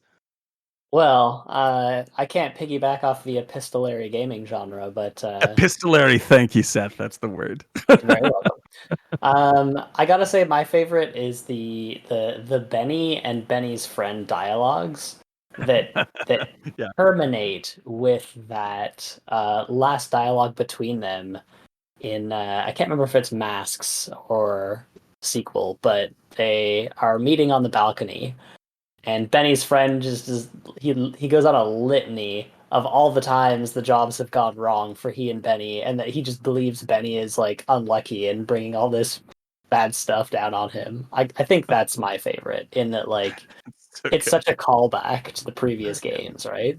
And it's That's voiced by right. Dan. I think that's one of my Surprise, guys. surprise. It's the Right. angry guard. Yep. It was Yep. you. Yep. That was so cool. Like seeing that, like you hear them through both games, and then close to the end of Thief 2, that it's like, okay, I can't do work with you anymore. Every time I work with you, we get fired, and it's a shitty job. It's so good. Yeah. Yeah, because that's like the it's that's a classic Shakespeare style stuff. It's just like the character the two characters, it's like the two lowly soldiers off to the side that are commenting on Rosencrantz and like, Guildenstern. Rosencrantz and Guildenstern. You see it in Kurosawa's movies as well, like these little sort of like little dudes that are making big pronouncements about the story, even though they have nothing to do with anything. It's very funny. Yeah. Did They that are- character did Benny's friend ever get a name? I wonder. I don't know. I don't remember. That's okay. I was just curious. Eggmeyer is not here today. He would have immediate answers. This But is true. Jake, what is your favorite subtle storytelling? Yeah, so I think that my favorite, if you can hear me, my favorite is probably just like how magic and things of like that nature are handled in Thief. How it's never explained, Mm. and it's like magic you imagine would be, where it's kind of like fantasy to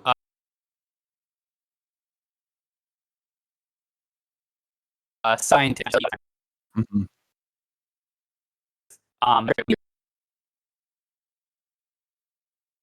Like Agreed. Dominus the came up keepers. with it. Dominus once came up with that term magitech. I remember that. Right. Because some of the lamps, they also seem a bit magical sometimes. Yeah, but that's also something. It's never over explained. It's just there, and somehow it works. Or the Bumblesons is also a really cool side story. There's so much to explore in Thief. Aren't there even Hemorrhoids that have a story? Well, what I really love about all those, like, they're so, like, some of them are so sort of, uh, and I mean this in a completely positive way. Like, they're so pleasantly goofy. Yeah. Like, they're kind of cartoonish, and it's so in contrast to the darkness and grittiness of the larger story that it really it makes it it's sort of like this little commentary on how self-serious the world is that I absolutely love. I think it's that's the part of the grease that makes the gears turn in that setting. It's really terrific. That's what I said for many times on the podcast, that I think that the decision to have those goofy characters actually makes, it's, as you said, it's like a commentary, and it Mhm.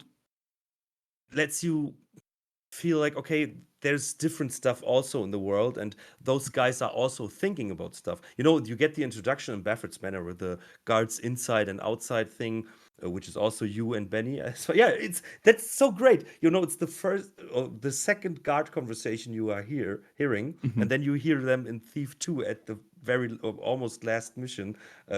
It's such a great Oh, great it's stuff. terrific. Yeah, like we're having like what's there's a big romance between two characters. I can't remember what their names were.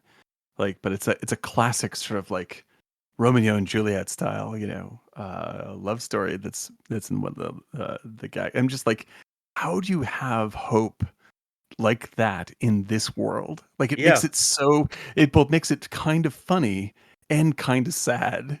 Like you're just like, you poor naive slobs think that this romance is going to work somehow in this horribly gritty world. And it's very endearing and very hopeful and very, very comic at the same time. I think it's awesome. What I also love is like when they are like writing a letter, you see a dead person and there's a letter next to them, and then it's like, oh, I hear someone coming. What is this? Ah, The Monty Python moment, the castle of He doesn't write Oh, I just Wait, saw what is Dominus it had a question for cutscene 0. Maybe we can jump back to that quick. And he asked, were there other stories considered for this short? How did it evolve from idea to screen? I think the last one you already answered, but do you have other stories considered for this? Yeah, I mean, I've thought about a lot of other stuff. I figured it would be like the one thing I knew is that it's cooler in movies to see Garrett mess up than it is to see him be cool. Like it provides more tension if something is going wrong, and so that is that was the initial thing. It's like here's a botched situation, and out of that, like once I was like, oh, we should, once we started to frame it as like this is a prequel to the first game, then it, as you brought it before, like it's like you want to see him be a little less skilled and a little bit more on edge, as because it's part of what's luring you into the story, that like Victoria sees something in this guy that we don't necessarily see, and I really like that as a lead, because it played into the tension that I wanted to show off, and it set up really nicely as a way to lead into where the story is at. Because I think that if you're going to do prequel stuff or sequel stuff, like it should always be in dialogue with whatever the perception is of the character, from the primary story. So when you look at the movie Solo they made there for Star Wars, like I don't think Solo is that bad a movie. I think it's a pretty good movie, but like they missed a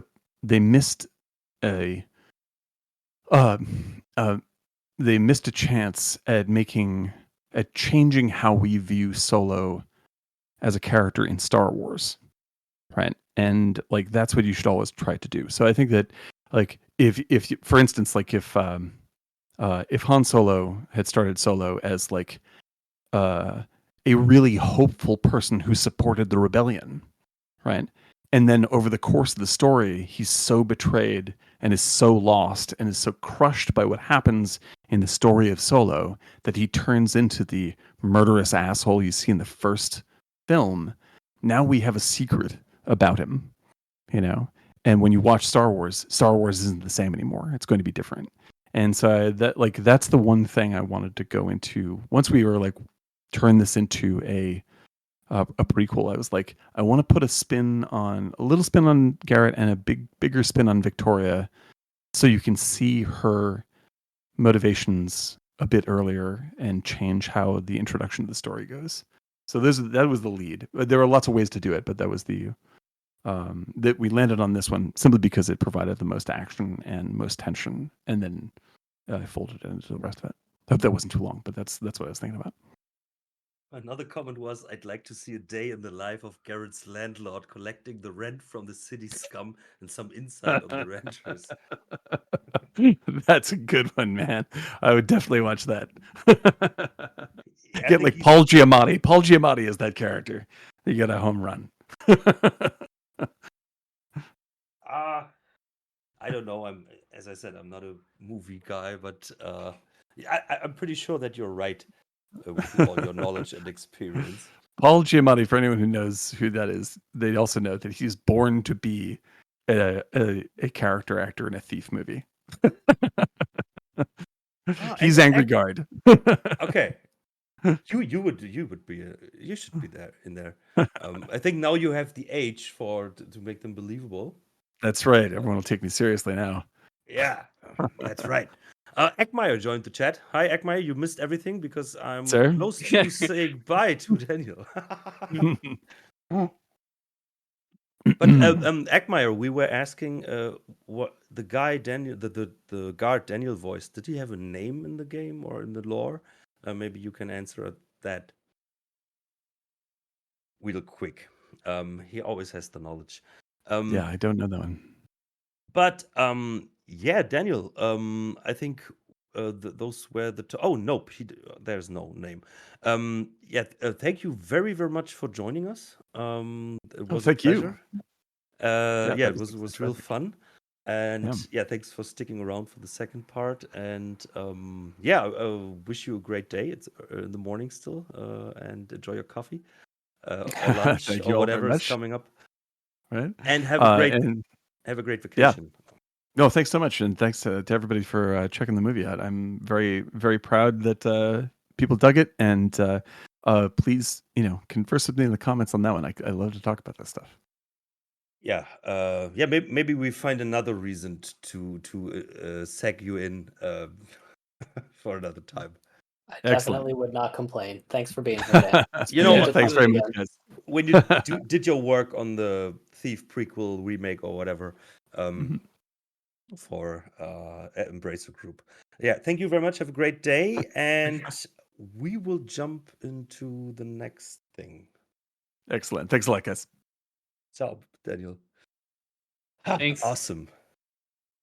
Yeah, what a great guy as always, as expected. And we don't want to be or stay starstruck here, so let's just move on with the next topic. Let's do it.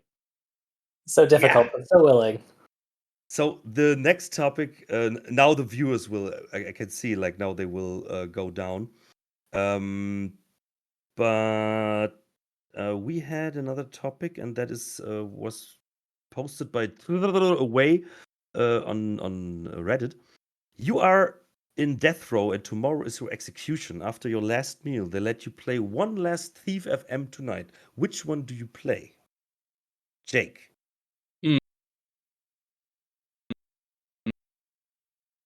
Well, you know, kind of be a cliche here, but it'd probably be I like campaigns, so it'd probably be Thief 2X. Honestly, I know it's not perfect, but I give missions, and I think there's some really solid ones in there. I think it's pretty balanced in terms of difficulty and time, all of that stuff.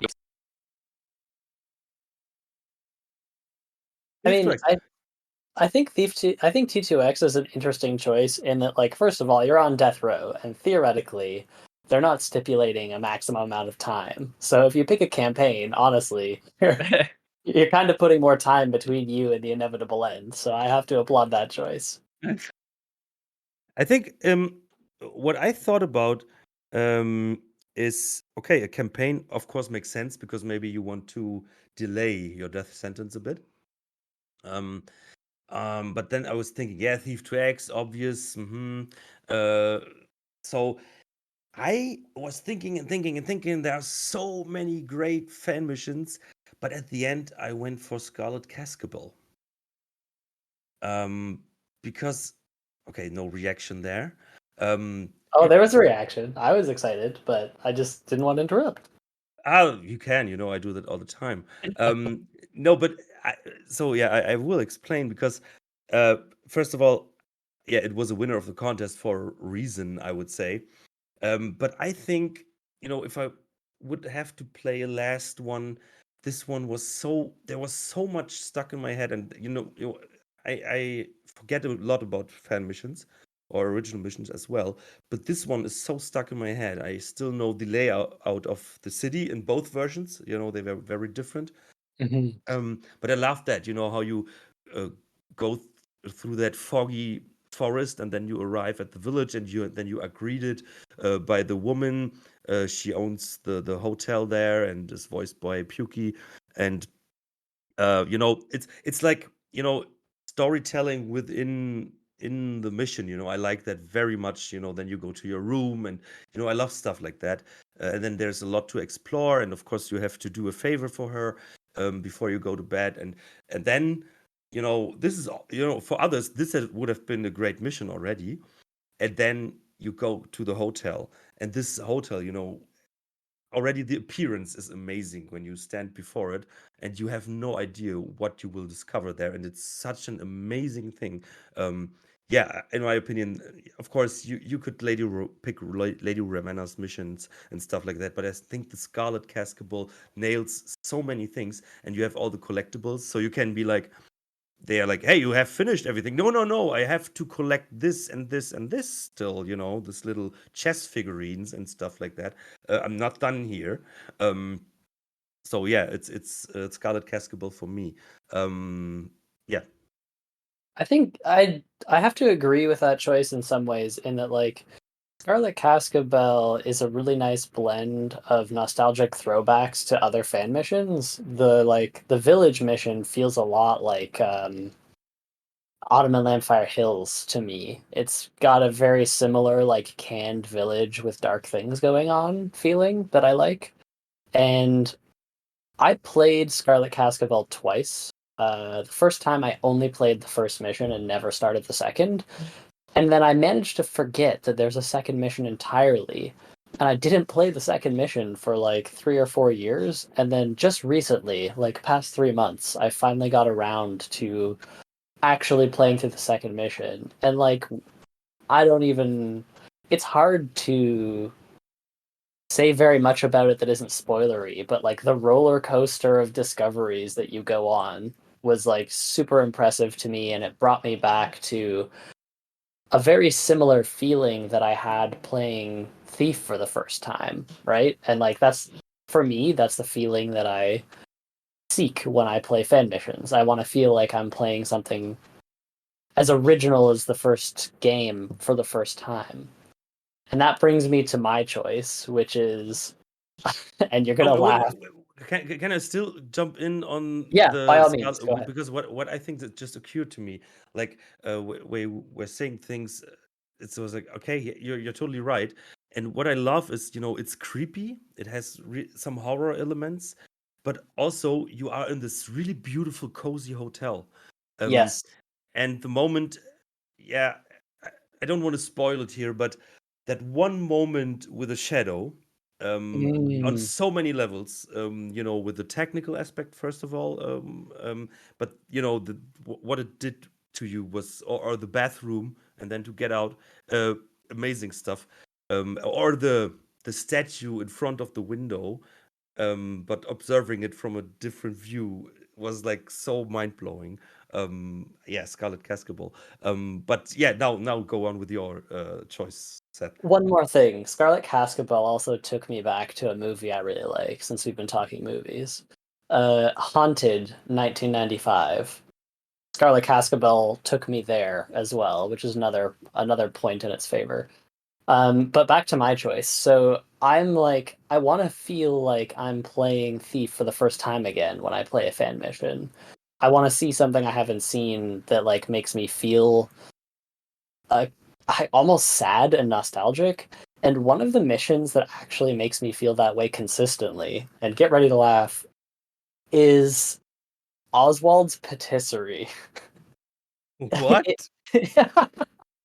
Yeah, Oswald's Patisserie has this really liminal, specific feeling for me, in that when I was younger than I am now, and I was discovering what fan missions could be and what they could feel like, I remember playing through some of the old contest missions, because in my head I was like, contests, they're going to be the best of the best. There's no way anything could ever be flawed in a contest. From 2001. Yeah. Yes. I remember playing Oswald's Patisserie and just having this really weird sense of displacement and outsidership that I don't get with a lot of fan missions. And I know that it's not an amazing mission by a lot of people's standards, but because of that really specific experience and how personal it was for me, like I remember where I was sitting, I remember the time of day, the sunlight. Like I remember more things than just playing the mission itself. I remember myself at that age playing it for the first time. And like that is the feeling that I want to get back. So that is the mission that I would play. I would play Oswald's Patisserie And then I would beat it and be sad that I picked a mission far too short and that I was immediately going to my death after playing it. A certain Elderith rated it on the Thief Guild, and he said Oswald's patisserie has a certain je ne sais quoi. On first tasting, it can seem to have a bland and flat texture. Harsh and user-unfriendly architecture can leave the taster with parched countenance, and the crumbs of disappointment will likely annoy. It has a simple and humble presentation without much in the way of garnish but seasoning abound. Oswald's patisserie has, for me, been dulcified with time. Yes. It bears the aftertaste of an era. Notes of naivety and whimsy are sprinkled throughout, and I hope somebody will pick this up and reimagine the dish the chef proposed. For the Teffers who don't know, Elderith is, of course, Seth. But Hello, that's it's an me. amazing review. You put effort into it, so it shows that I will give it a thumbs up. Oh, no, I'm not logged in. So, okay, that's a really interesting choice. Nobody Yes. would have expected that. Yeah, I'm not surprised. It's one of those missions that it rarely gets mentioned, but it just strikes a chord for me personally. There's just Yeah. one screenshot, but I remember it. I've played it, and I know I was like, what is this? Well, from the moment you start on the roof, you're like on a roof, but it has a really hard invisible box that you can't leave. So like right away you start feeling really weird, right? You're supposed to feel free and as if you have a lot of agency, but you just don't. It's very strange. On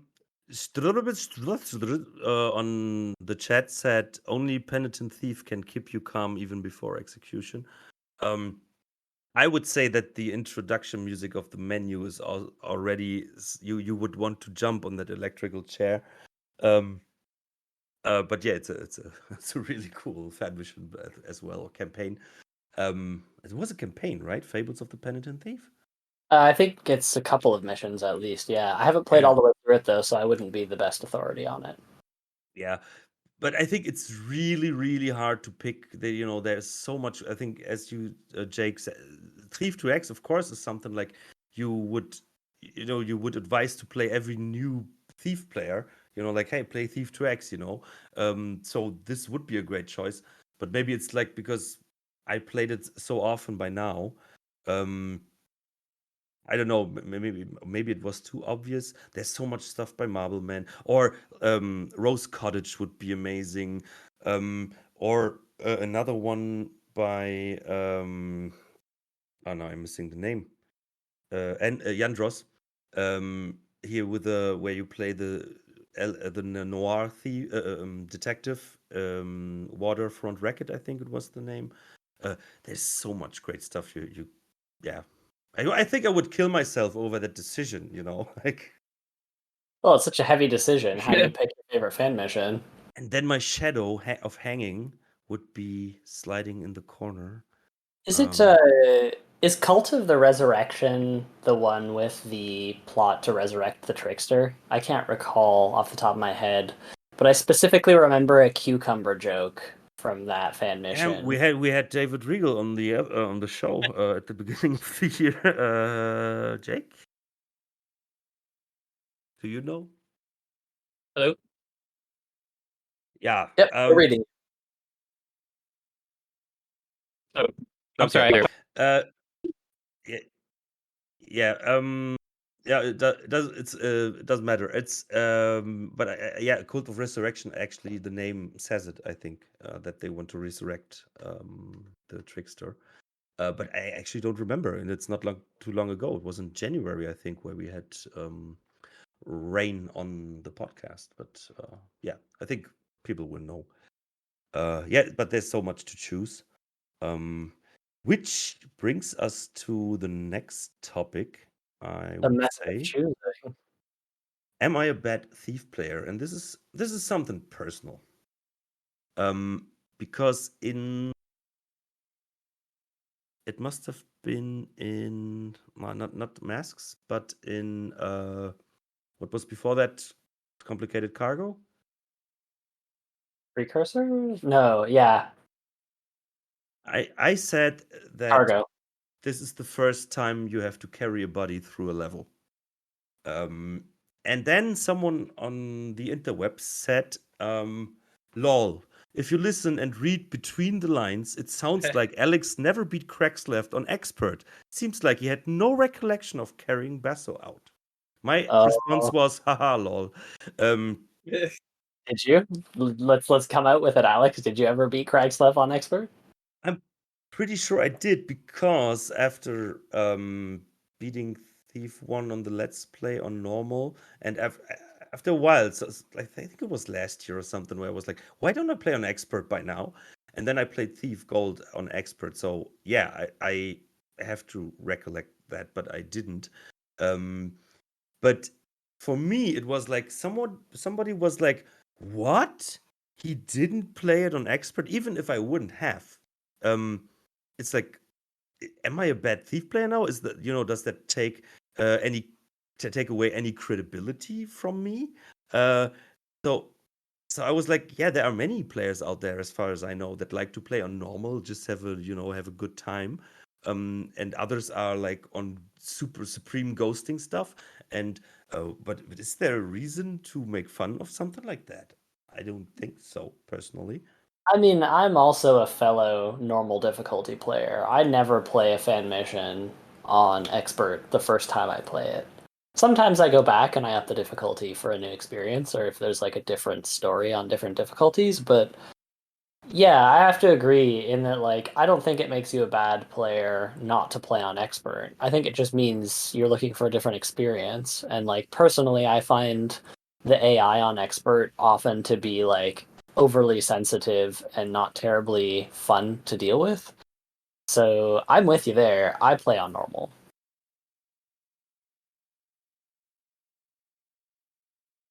Yeah, and yeah, but that was my idea, because I don't get the feeling that many people out there are like, oh, you're not a ghoster or whatever. In general, I think as nice as the community is, people let everybody play the way they want. Of course, I was thinking of like, okay, since I'm running the Thief podcast, do I have to have a certain credibility for that? And but for me, it's always like, no. Maybe sometimes my naive and unknowledgeable participation is sometimes actually helping it, because I don't have all the answers. So asking questions is actually a good thing to get a podcast. And yeah, but it was like he's making fun of me, and I didn't see a reason for that. I can make fun. I like making fun of me, but for the right reasons, in my opinion. Do you actively avoid playing on expert, or No, I actually now, since last year, I think I normally play on expert, even a new mission. So I'm much more hardcore than you. What, you just play on normal, Seth? Are you insane? That's not how you play Thief after 25 years. I know I never leveled up. Yeah. I think like we talked about this before, but like we're all different. Like, so let me get closer to the microphone. We're all different types of players. Like, I am definitely not so much of a ghoster, like to be stealthy, but I'm like a blackjack everyone. I think you've talked about this before, Alex. You're like that sometimes Many too. times. Yeah. I am definitely like the loot aspect, that like dopamine hit when you hear that sound, when it goes like that ching sound. So, I mean, it's kind of all, I think we all have different styles in terms like to play, and that's okay. Everybody has their own different, things. Speed running, so. Yeah, I don't like them. It's not how you're supposed to play Thief. Yeah. Narwin said, "How is one a bad player on a single player game? It's about enjoying it. I do think that all missions are better in expert, but that's a personal taste." And Agmeyer said, "I played through the games on normal then expert each. Hardly anyone's played through on hard, even though a handful of missions have specific changes unrelated to objective variations." That's something we discussed a lot. I'm not a fan of changing things within the difficulty levels, because Fire Mage's Builder's Paradise is the best example, as I always had. Like on normal, I didn't find the solution. Then I watched a Let's Play where the guy played on expert, and he suddenly had the opportunities I was thinking of, but I couldn't execute because it wasn't foreseen by FireMage to do that on this difficulty level. So I was stuck. But on expert, I would have made it. So I think it doesn't happen nowadays, but I think like people from the old, thief things, from the early thief community, they did that a lot. I think the original games did that too, but I'm not a big fan of that because I don't think that you should miss out on cool stuff just because you play on an easier difficulty. I have a again same friend who plays Thief now. And That one friend you have, yes, my only friend, and he says he likes when the game offers additional story points as a reward for increasing your difficulty. And his It's a way to proposition, see it, yeah. yeah, his proposition is that like that means as a first-time player you play through the normal experience, and then increasing the difficulty is your way of adding replay value. But on the flip side, I personally feel punished in that I'm like, well, I just don't really want to play on expert. I don't find it particularly fun or rewarding, and I want all the same objectives on normal. It's about the AI for me. I don't want the super twitchy, like extra sensitive AI when I'm playing through, but I want all those objectives. So I feel like he feels rewarded, I feel punished.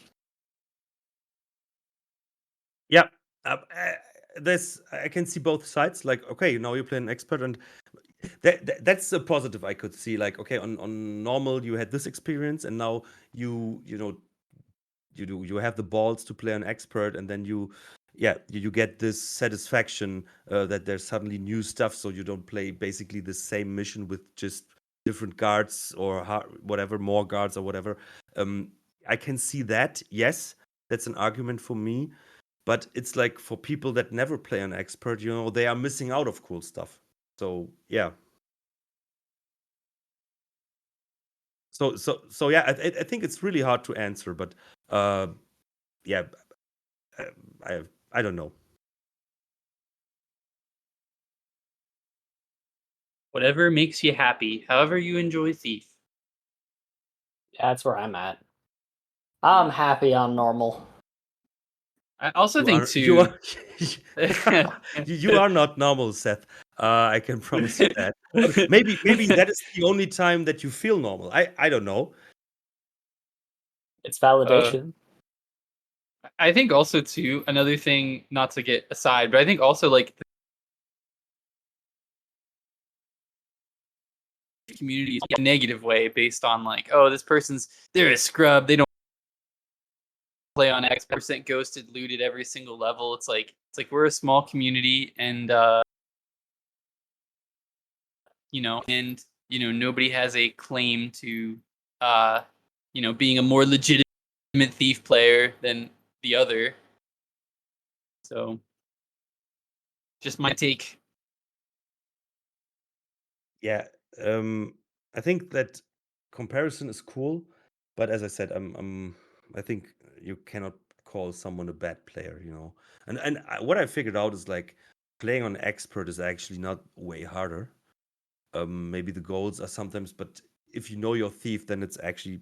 I should have changed to playing on expert years ago, but I missed out on that. It was in my comfort zone. But then there's one last topic, which is important in my opinion, but it will be quick as well. Because we figured out that there are many people that don't know about thiefguild.com. And I discovered it some years ago, but to be honest, I never gave it the attention. When I was looking for a mission released before 2014, I was going to thiefmissions.com or was going to Tavern's Paradise by Lord Soth.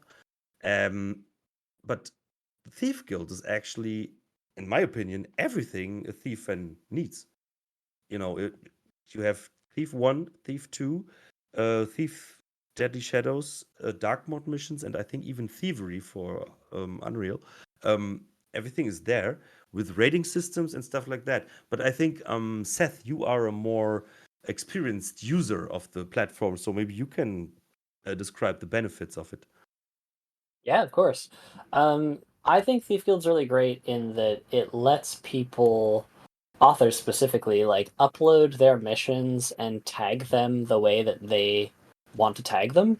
So you get these really interesting setups where people can set other missions as prequels and sequels of their own.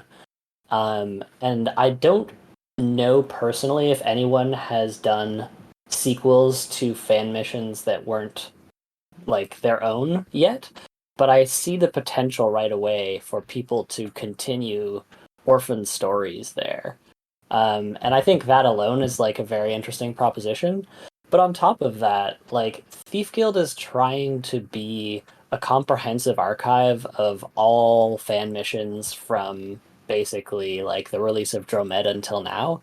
And in trying to be that, I think that Marzak has done a really good job compiling everything in one place, like in a pretty accessible format. Like if you guys go check out Thief Guild, like the front page will give you what the most recent fan missions are and like a bunch of affiliate links. And I feel like there's, regardless of who you are, like you're gonna find something there that is interesting to you.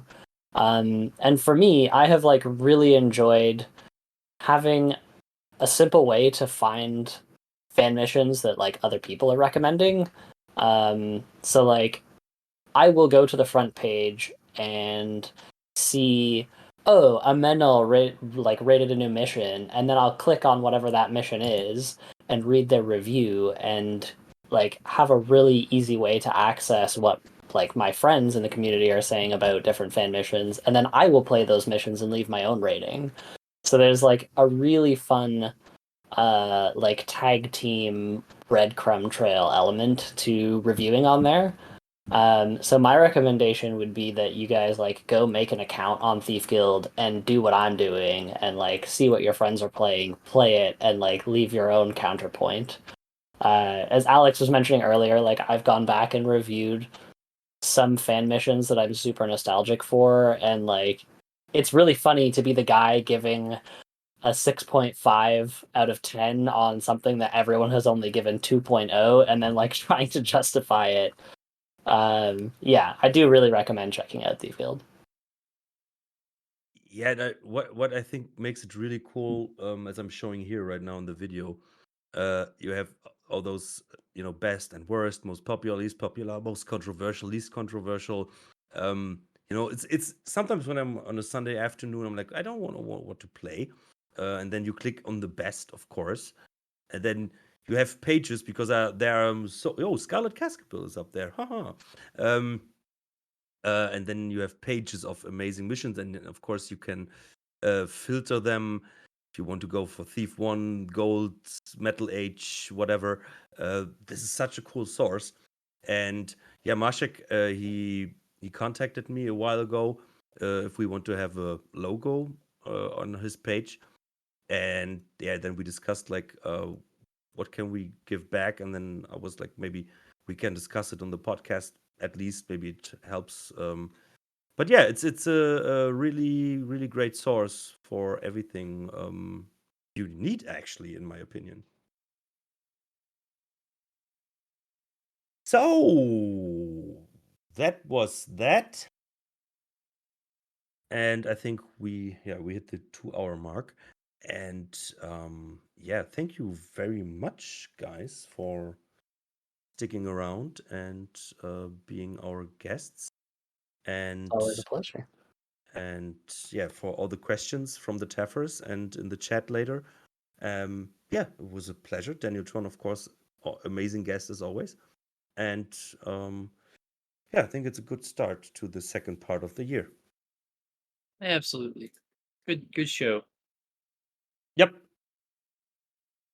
So see you around, Teffers. Thanks for listening, and see you soon. I would say with the Sabotage at Soulforge should be the next thing. Or maybe what I also would like to do is like playing like 5 of the worst missions on Thief Guild, and then That's discussing them. compelling. Yeah, maybe your death row mission will be up there. I don't Fingers crossed. So, see you soon and bye. Will you quit making noise? I think I heard something.